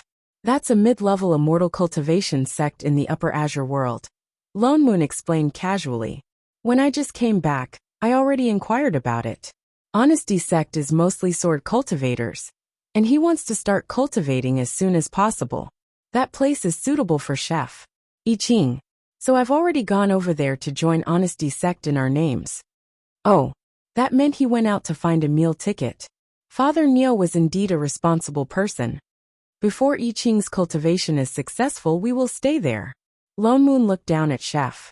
The invasion of the demons into the mountain village had given him a reminder. It was too dangerous for him to fight back like this. He didn't know when his body could recover to accept the assistant seal, but it was obvious that the higher his cultivation, the more advantageous it was for him. So before he became a real assistant, he had to improve his cultivation as soon as possible. Thinking about it, the fan under his feet flew even faster, and stopped after flying for another 10 minutes or so. We're here. He pointed to a floating peak in front of him that was rich in spirit chi, and conjured a seal for himself. Instantly, the faint white chi around him disappeared, and he directly suppressed his cultivation to the soul formation stage. He turned to look at Shunning beside him, and the corner of his mouth twitched. Forget about you. Anyway, even if she pretended to be a soul formation cultivator, no one would be able to tell. Huh. Shunning was confused. He had already flown in with the others. Lu Hong felt that he might have been very lucky recently. As the sect master of Honesty sect, he had been racking his brains for hundreds of years, trying to make the sect flourish. He had thought of all ways. But because their sect had always been mainly sword cultivators, sword cultivators' cultivation had always been harder than other cultivators. So there were very few disciples in the sect who were successful in cultivation. Even those who reached nascent soul were less than 5. Sword cultivators' hearts were relatively simple, and the sect had always been harmonious and never had any internal strife. The disciples were also quite hard-working in cultivation. But they were in the Upper Azure world after all. Compared to other sects, they were not enough. Although sword cultivators could challenge those of a higher level, they couldn't compete with others in numbers. Besides, other sects all had soul formation cultivators. Not to mention the top sects. Even ordinary sects with similar strength would more or less have 1 or 2 soul formation cultivators. Honesty sect alone had a shallow foundation to begin with. Apart from the founding master who ascended to immortality, no other soul formation cultivator appeared. Especially after an elder failed to break through to the soul formation stage and died, Honesty sect's days became more and more difficult. He could even imagine that after the next sect competition, Honesty sect would be demoted from a mid-tier sect to a lower-tier sect. When he thought of this, his heart burned with anxiety, and even his cultivation seemed to have been obstructed and was unable to advance in the slightest. He didn't know if it was the blessing of the ancestral master, but just as he was about to accept his fate, he was hit by a huge pie. Suddenly, a soul formation sword cultivator called Lone Moon came to the sect and asked to join Honesty sect. He once thought that he was dreaming. That was a soul formation cultivator that Honesty sect couldn't get for hundreds of years, and now it was delivered to their doorstep so easily? Furthermore, the other party was a sword cultivator. What was the concept of a soul formation sword cultivator? They were invincible among their peers, and could even fight against those of a higher level. In other words, they were invincible in the entire 3 Azure realms. Such a powerful cultivator actually wanted to join their sect, which was on the verge of falling into decline. Lu Hong felt that this must be a dream. Absolutely. But when he asked again, the other party didn't have any intention of going back on his words. He even left a trace of his divine perception in the nameplate of the sect, and gave it to him. Only then did Lu Hong confirm that the other party wasn't joking. He was instantly overjoyed. Filled with excitement, he carefully asked if there were any other requirements for the sect. All he could think of was to keep this soul formation cultivator at all costs. But he only thought for a while, and said that he might bring a friend to join them tomorrow. That's it. What is the cultivation of supremacy's friend? He asked subconsciously. The other party's face seemed to twitch, and he answered after a while, "You can take it as soul formation." After saying that, he indicated that he was going to pick someone up first and left Honesty Sect. Soul formation? Another soul formation cultivator. Lu Hong couldn't believe his eyes. He didn't expect that in the blink of an eye, his sect, which was about to become a low-tier sect, would suddenly welcome 2 soul formation cultivators. And they even came on their own, allowing them to be picked up for free. He was so excited that he couldn't even calm down while meditating. He summoned the elders overnight to inform them of this huge matter. The reaction of the whole sect was the same as his. They were so excited that they wanted to go to other sects and shout. They called all the disciples overnight and gathered them in front of the main hall, waiting for the other party's return with shining eyes. They expressed their welcome to the pie. Oh no, to the soul formation cultivator with their actions. Who knew that this wait would last for an entire night? Their excitement didn't diminish, and it wasn't until the sun was high up in the sky that they saw the return of the 2 Pai Apui, the soul formation cultivators. So when Lone Moon brought Shenning over, what they saw was Lu Hong and the thousands of disciples behind him in front of the main hall, staring at them with hungry eyes. As someone who had been in 2 planes, even Lone Moon got a shock. What was going on? Oh, Lu Hong leads the disciples of Honesty Sect to welcome the return of supremacy. Lu Hong took a step forward and bowed respectfully with cupped fists. Immediately, a large group of disciples bowed together. Welcome supremacy. Their voices were loud and clear, and their aura was vigorous. The 3 people who landed on the ground were dumbfounded. Shenning couldn't help but poke Father Nyo with her elbow. You hired extras? Pui. Lone Moon rolled his eyes at her. I just made an appointment. I don't know why this happened. This was a little too enthusiastic. His face darkened, and he had to step forward to support the person in front. Sect Master Lu, you don't have to be so polite. I do. Lu Hong smiled even brighter, the corners of his mouth almost reaching the back of his ears. He was really happy to see who dared to say that their Honesty Sect couldn't cultivate soul formation cultivators. They didn't need to do anything, they just needed to pick them up. It is the fortune of Honesty Sect that supremacy can join us. So this time, I would like to let my disciple admire supremacy's elegance. As he spoke, he stepped aside and invited him in. Supremacy, please. The 3 followed into the hall, and the thousands of disciples outside dispersed. But from time to time, they could feel several curious eyes looking at them, intentionally or unintentionally. Only Lu Hong and another nascent soul cultivator were left in the hall. Lone Moon first did a routine business exchange with the sect master.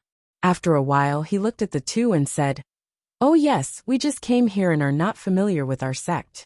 Is the soul formation cultivator in the sect here?" They were going to stay here for a long time after all, and it was necessary to bow to them.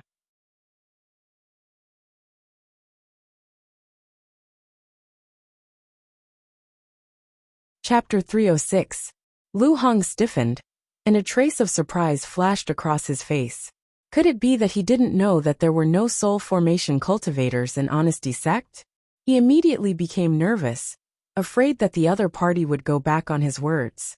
He exchanged a look with the junior brother beside him before speaking carefully. I'm sorry to say that before supremacy came, our sect did not have any soul formation cultivators.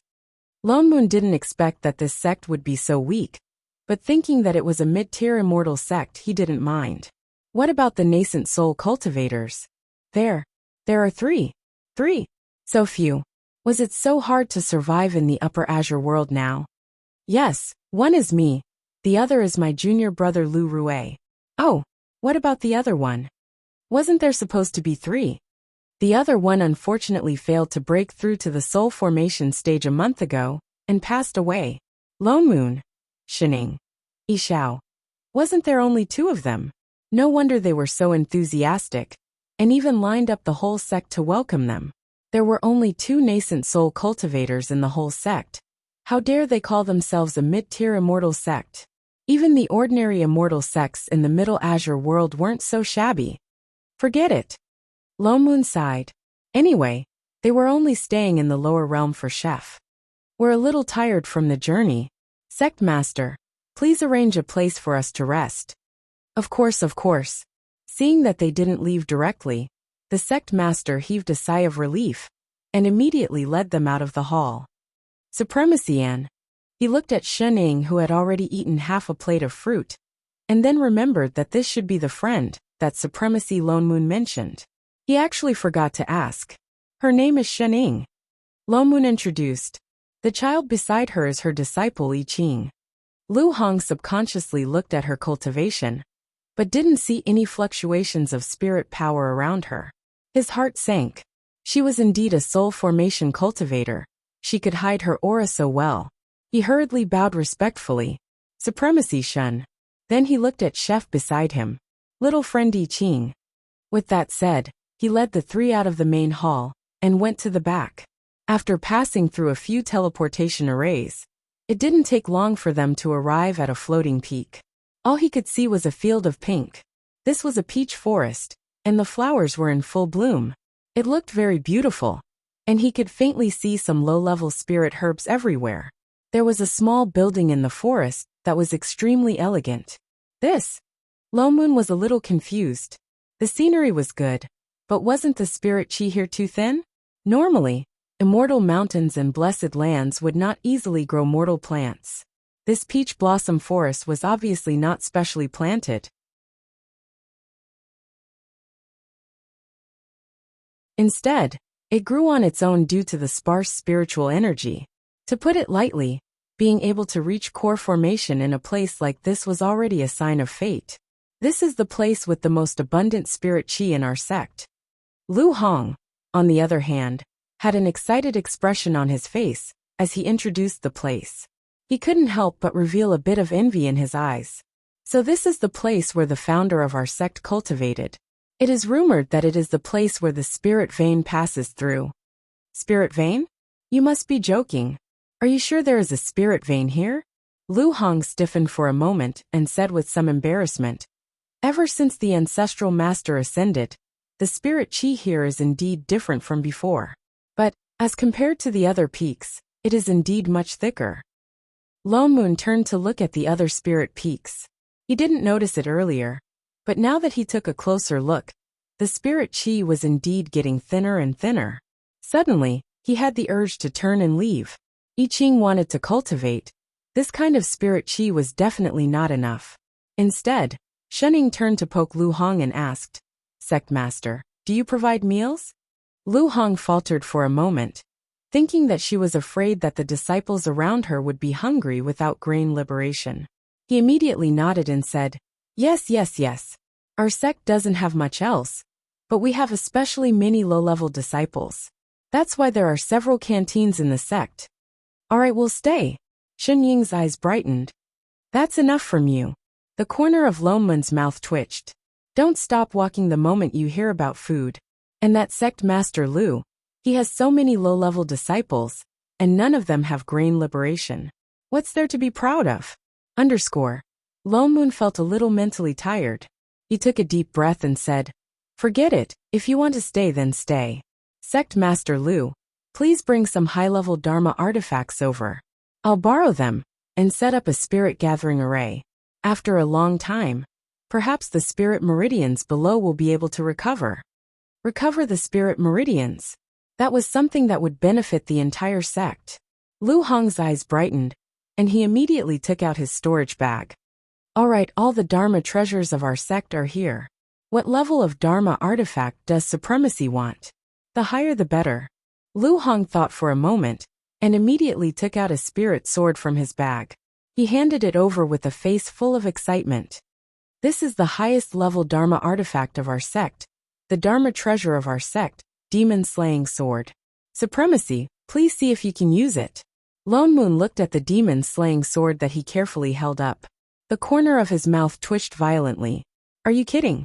Your sect's Dharma treasure is a 6th level spirit sword. And it's freaking cracked. Nothing else? Is it not enough? Lu Hong thought for a moment, and then took out a 5th level broken fan, a 4th level zither, a 3rd level broken bell. He handed it over with a sincere expression. Lone Moon's face was already as black as the bottom of a pot. What kind of poor and destitute sect had he randomly entered? Yet the other party had a sincere expression on his face. With a casual sweep of his divine perception, he knew that the pile of junk in his hands was indeed the best thing in the entire sect. Instantly, he felt that the entire sect seemed to be exuding a sense of poverty. Lone Moon sucked in a deep breath and suppressed the urge to crush those broken things. Forget it. He turned and conjured a seal. He opened the small mystic realm that he usually carried around with him. He directly grabbed a white ribbon that kept twisting like a living thing from inside.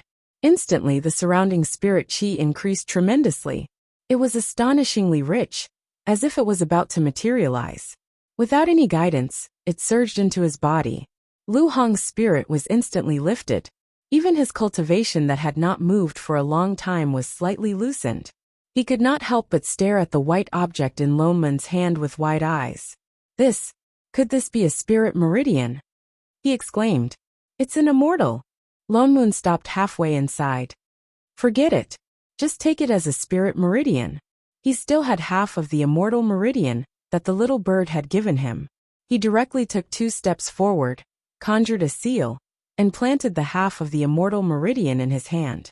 In an instant, something spread out from the entire floating peak.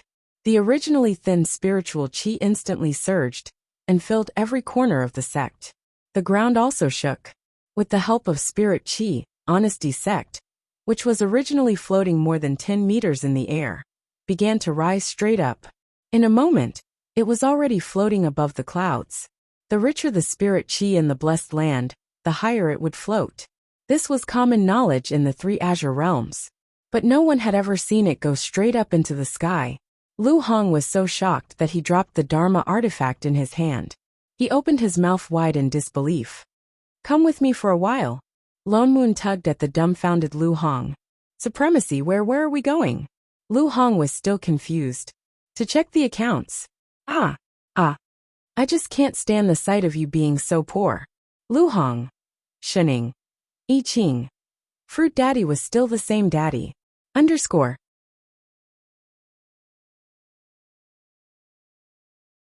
Chapter 307.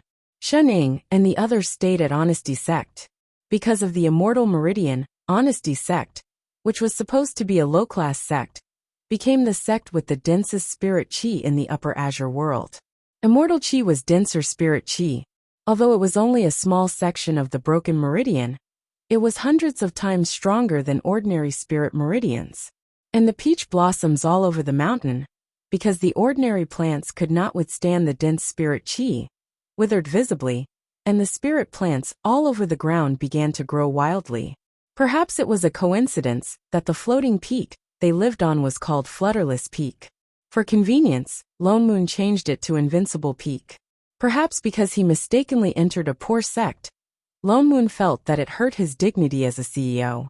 After that day, he dragged Lu Hong to check the accounts, and did not return for a few days. The entire Honesty Sect suddenly became busy, and one could often see low-level disciples rushing by. The quietest ones were the master and disciple on Invincible Peak. Shening lived a good life of eating and sleeping every day, completely letting herself go. Until Father Nyo finally remembered the purpose of coming down to the lower realm and returned. I went around to find out more these few days. Lone Moon said with a heavy expression. The spirit chi in the Azure world is much thinner than before. No wonder Honesty Sect still had thousands of disciples despite having so little spirit energy. According to the last time we ascended, it has already been millions of years. The 4 great clans of the past no longer exist. He sighed, feeling as if the world had changed and things remained the same, but the people had changed. Oh, Shening responded. She was not as emotional as he was. She already knew it when she first saw Long Worm. I think the decrease in spirit chi should be related to Azure World becoming an independent world. Lone Moon guessed that this was an immortal mystic realm in the past, and a world nurtured by immortal meridians. Naturally, there was plenty of spirit chi, and so many soul formation and itinerant immortals. But since Azure World became one of the 3,000 worlds, All the spirit chi was nurtured by heaven and earth, so it was natural that it would be thin. There were gains and losses. It seemed like it would be more than 100 times harder for people in Azure World to ascend and become immortals. Oh, Shining continued to eat her pastry. The other half of the immortal meridian that I planted will slowly be assimilated by the Azure World. It won't last long, Lo Moon said seriously. That's why we have to get Chef to cultivate as soon as possible. Huh? Why is he still immortal? Before he could finish, he glanced at I Ching, who was holding a plate at the side, and exploded. Huh? Shining paused. Ah, your sister.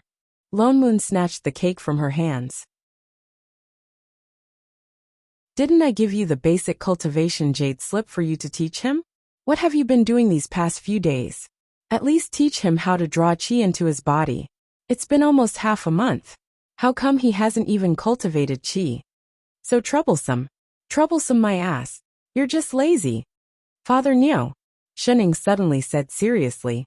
Are you sure you want me to teach you? Dang. He stopped mid-sentence. A row of images of adamantine Barbie flashed through his mind, and the corner of his mouth twitched. I teach. Gnashing teeth. JPG damn it. If I Ching really became a body cultivator, he would disband Invincible Sect when he got back. Chef, sit down cross-legged. He turned to look at I Ching.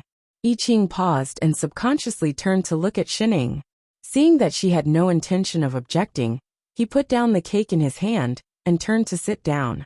Very good. The achievement of pushing the blame to others is complete. Greater than over equal to. After you sense the spirit chi, just follow this method. Lone Moon pointed a finger at his forehead. A trace of spirit chi flowed through his meridians. Just as he was about to withdraw it, a large amount of spirit chi surged into I Ching's body, squeezing out the spirit chi that he did not have time to withdraw. His cultivation level also rose in a straight line. Chi refinement level 1. Chi refinement level 2, until it stopped at Chi refinement level 3. Holy shit. Lo Moon was shocked. Chi refinement had always been fast, but this was way too fast. Ordinary people would need at least 1 or 2 years to reach Chi refinement level 3. How long did he take? Not more than 10 seconds. What's going on? He looked up at the person beside him. He's Chef. Shining replied matter-of-factly. Isn't that obvious? Of course He paused and widened his eyes. You're not going to say that apart from his body, his cultivation level did not drop as well, are you? Chef was a dragon. His initial cultivation level was divine realm. His body was special now. It could not withstand too much cultivation. He looked like a mortal before, because he did not have spirit chi. In other words, as long as he had enough spirit chi, he would not need to cultivate at all. That's right. Son of a B****, this bunch of damn cheats. I Ching looked at his little hand curiously. His eyes brightened. He was a child after all. He turned his head and looked at Shining, who was behind him. His face was filled with, I've learned it, please praise me, please reward me. Shining paused. She picked up a cake from the table and handed it over. Here. Reward. I Ching's expression brightened. He immediately stood up and took the cake. So the master and disciple happily ate the cake together. Lone Moon. King retard. Just as he was about to say something, a person flew over hurriedly from afar. Greetings, Supremacy. The person bowed in Lone Moon's direction. What's the matter? Lone Moon recognized him as the disciple beside Lu Hong. Supremacy, Sect Master has an urgent matter. He wants to invite Supremacy to the main hall. Lone Moon frowned. Ever since he checked the accounts, Lu Hong ran away faster than a rabbit every time he saw him. Why did he take the initiative to invite him this time? Got it. I'll go over right away. He lowered his head and glanced at I Ching beside him. The corner of his mouth twitched, but he could not help but add, you should stabilize your cultivation first. You created your own sword technique. I can't teach you. You can only rely on yourself to slowly understand it. Yes. I Ching nodded his little head, his face still cold and indifferent. Lone Moon then followed the disciple and flew towards the main peak. When the figure disappeared, I Ching's demeanor changed instantly. He was no longer cold like before. He was still a child after all. No matter how calm he was, he could not suppress the excitement of his first cultivation. He pulled Shining aside and asked her about it. Master, was that cultivation just now? I see a lot of colorful lights around me. Master, was that spirit chi? I have those lights in my body now. Master, after I have that spirit chi in my body, will I be as powerful as Master? Master, what is the sword technique that Supremacy wanted me to figure out? How do I figure it out? Master, is it? He asked faster and faster. It was as if he did not need to answer. He just poured out all the questions in his heart. Shining. This time Chef seemed a little talkative.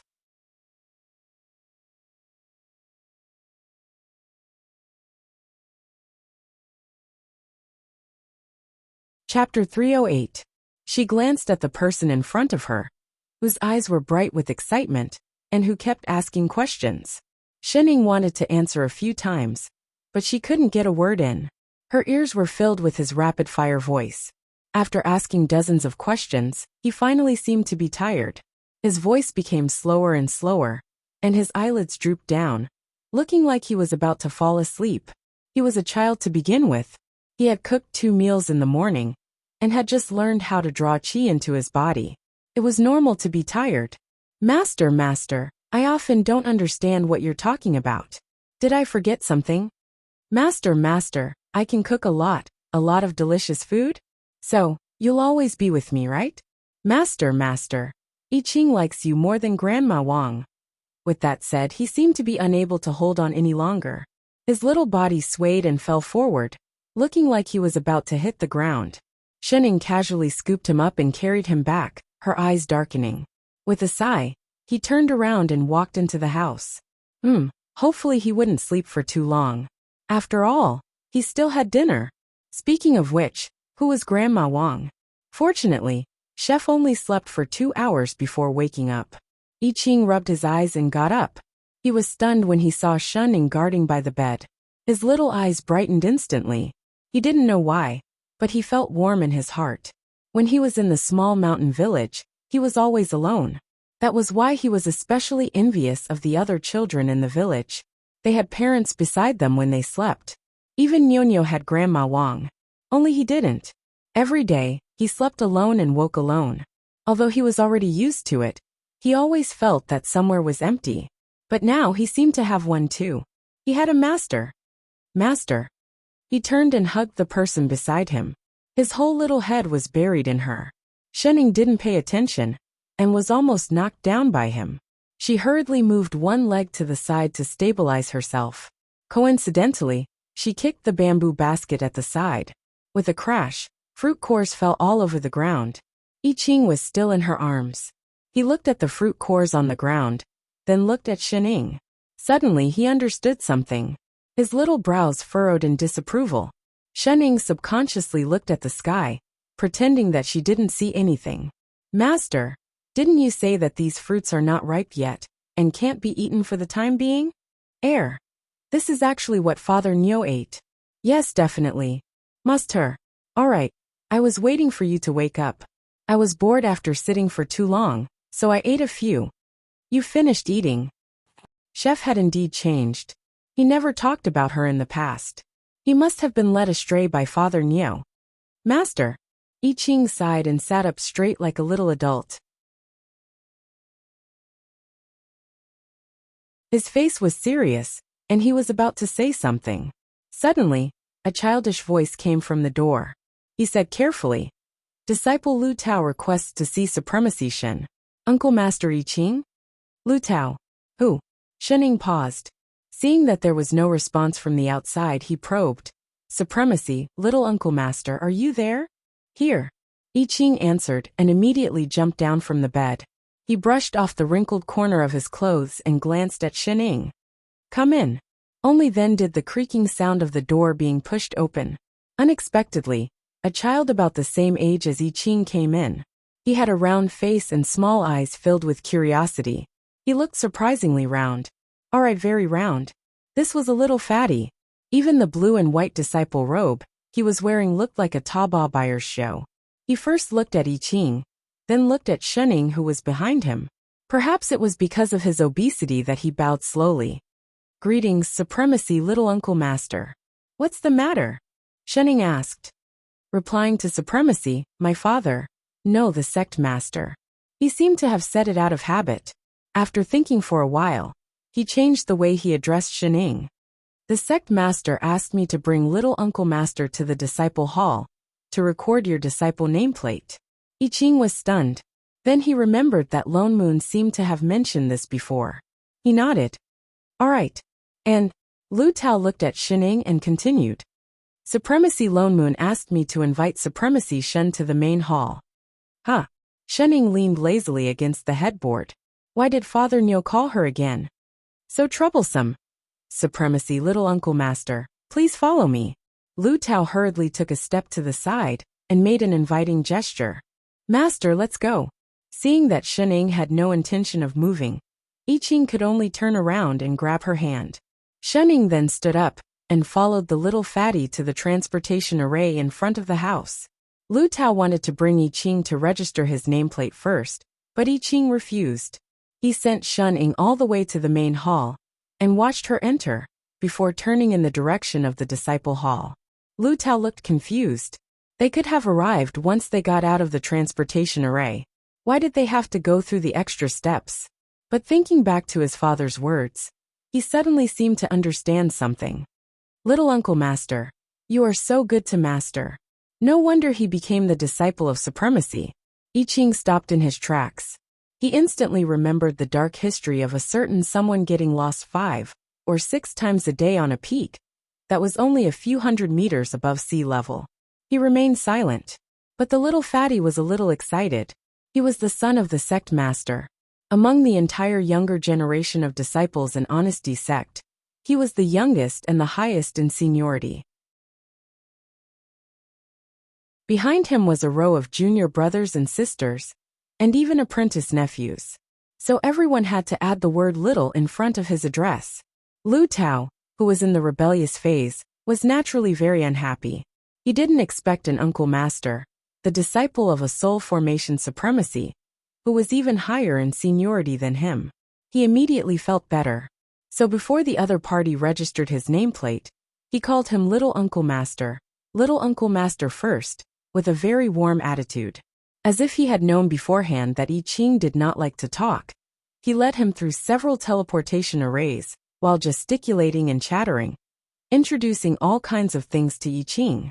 He told him almost everything, from a few good-looking new disciples in the outer sect, to which female cultivator the sect elders were interested in. It was like a moving little encyclopedia. I Ching also listened along the way without any intention of stopping him. But in his heart he was thinking, what should he cook for Master tonight? The two of them talked while the other was absent-minded. They were rather harmonious along the way.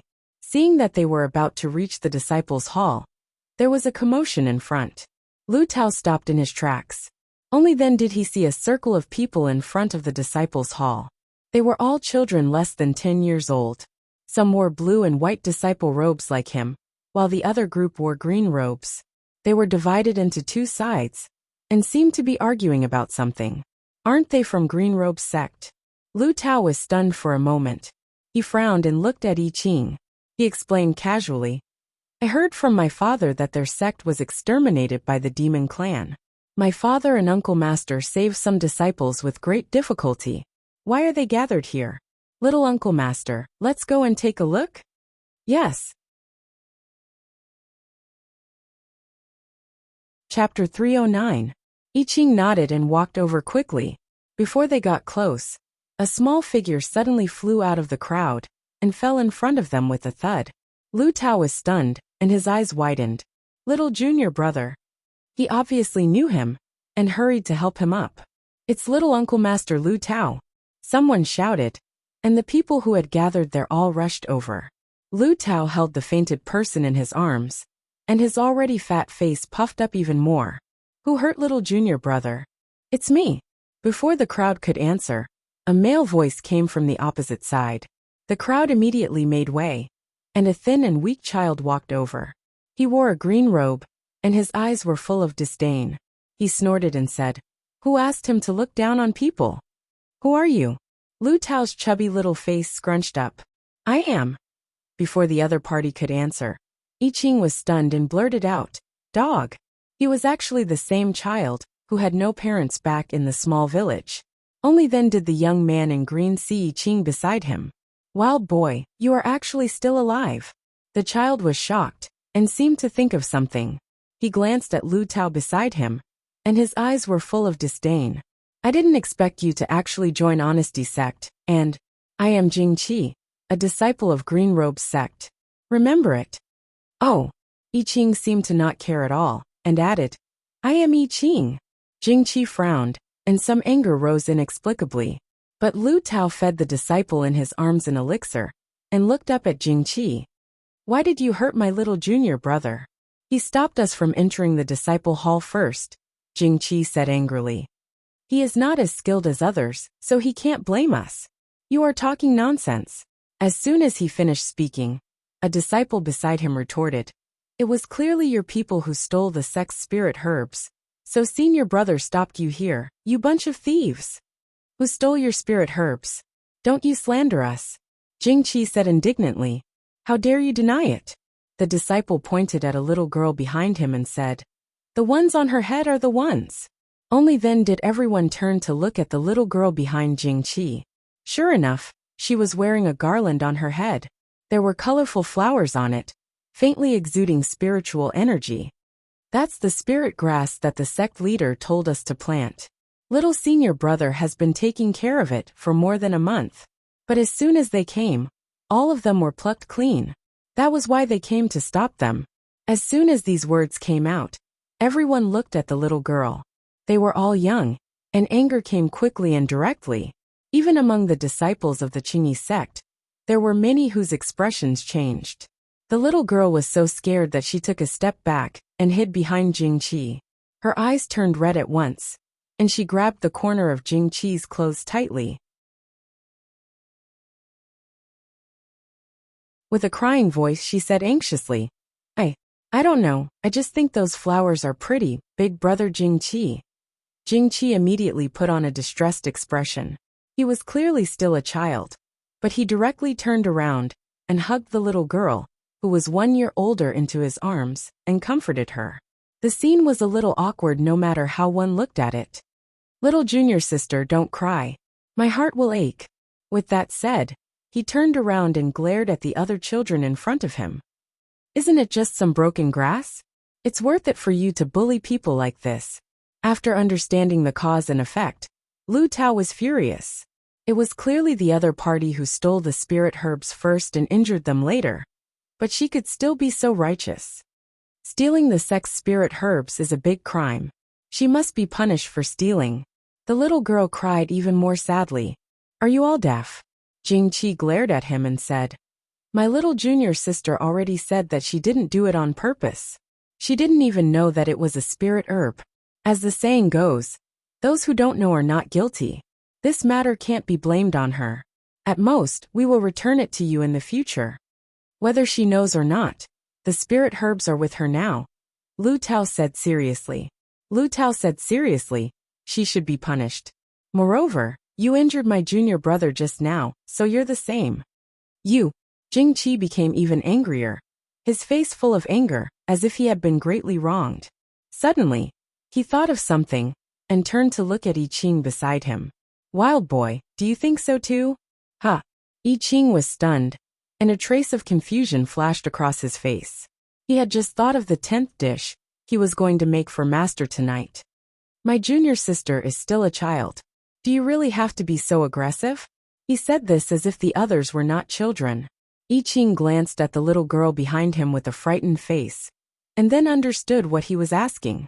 His little face darkened, and after a while he said, wrong is wrong. You.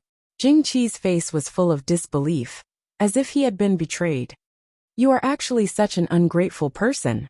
Do you know that little junior sister is the daughter of the Green Robe sect master? I Ching was stunned, but his expression did not change. Then, does it have anything to do with this?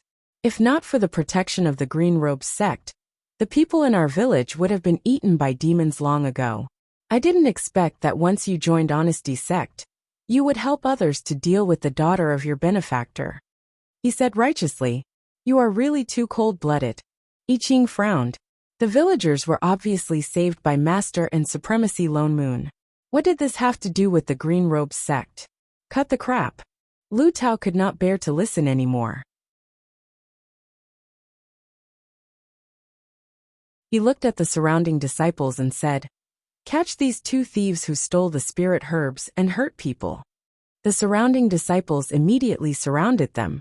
Jing Qi still protected the little girl behind him, and pulled out his sword and looked at the crowd fiercely. But the other Green Robes disciples who were originally following behind him looked at each other and hesitated. You are just relying on your numbers." Jing Qi laughed coldly, and something flashed in his eyes. He still looked at the children arrogantly. "I didn't expect that the dignified Honesty Sect is also a group of shameless scoundrels. You can't win, so you want to bully others with your numbers. Who can't win?" Lu Tao glared at him angrily. "Didn't I defeat that junior brother of yours just now? He is a sword cultivator so weak. Don't speak ill of my Honesty Sect." Lu Tao was furious. He pointed at him angrily and said, "My junior brother just entered the sect not long ago, and is only at the 2nd level of Qi refinement. You are at the 3rd level. Of course he can't win you. Fight with me if you dare." "All right, let's fight." A hint of joy flashed in Jing Qi's eyes. "If you lose, you have to let us into the Hall of Disciples and apologize to my junior sister." "All right," Lu Tao nodded and said, "If you lose, you have to apologize to my junior brother too." "All right." I Ching frowned. He had a feeling that the other party said this on purpose, and was about to speak. But Lu Tao had already pulled out his spirit sword. He did not feel that he would lose at all. After all, he was already at the 5th level of Qi refinement. Against someone at the 3rd level of Qi refinement, there was naturally no possibility of him losing. Seeing that the two of them were ready, the disciples all made way, and I Ching also retreated to the side.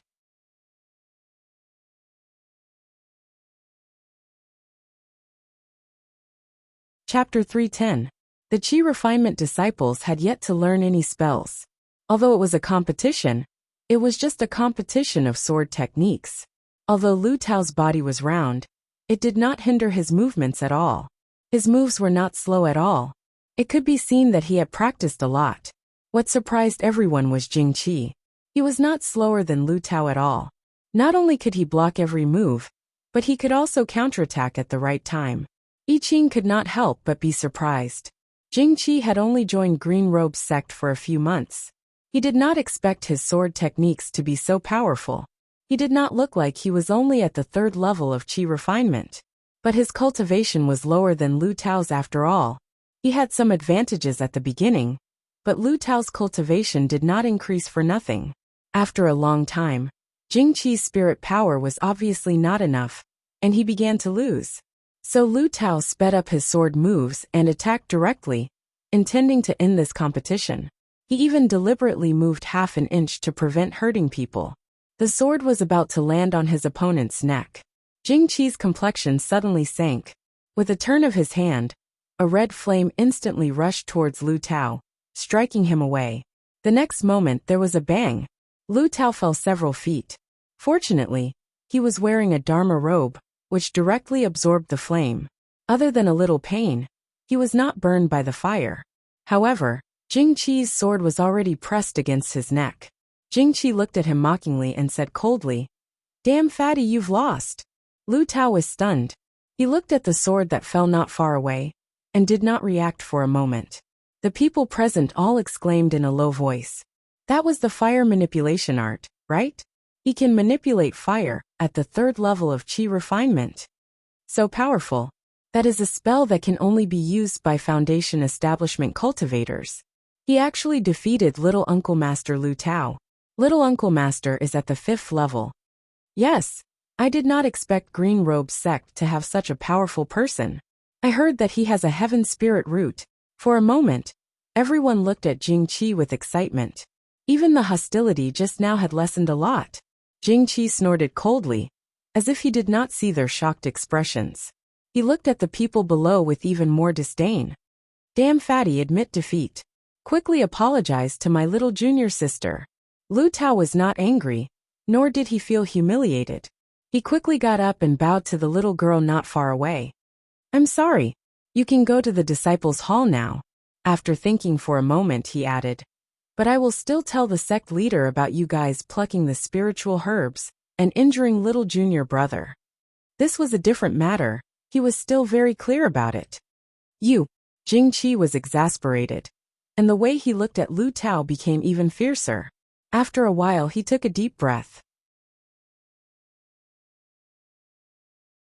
Because they were in Honesty Sect's territory, he had to bear with it. Glancing at the fatty in front of him, he couldn't help but mock. Looks like your Honesty Sect isn't that great? A 5th-level Qi disciple can't even beat a 3rd-level Qi disciple like me. You know how to control fire. I really can't beat you. Unexpectedly, Lu Tao admitted it with a serious face. How could a child who was less than 10 years old have so many twists and turns? Even the other disciples nodded their heads, as if they did not understand the mockery in his words. Jing Qi felt as if his heart was being stifled for a moment. His anger was unable to rise or fall, and he just wanted to find an exit. Turning his head, he saw I Ching, who had just come with the fatty. His eyes darkened instantly, and he pointed directly at him. Hey, wild boy, we are also from the same village. Why don't we have a competition too? For some reason, he just couldn't stand this person. They were both orphans, but he seemed to be one head above him in every way, whether in the village or now. He often called people uncle and auntie, but the villagers preferred him who didn't talk much. He was lucky to join an immortal sect, but he turned around and joined the bigger Honesty Sect, as if he was born to be his nemesis.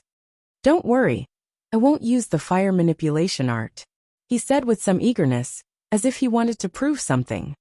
We are both Qi disciple level 3. No. I Ching rejected instantly. Why?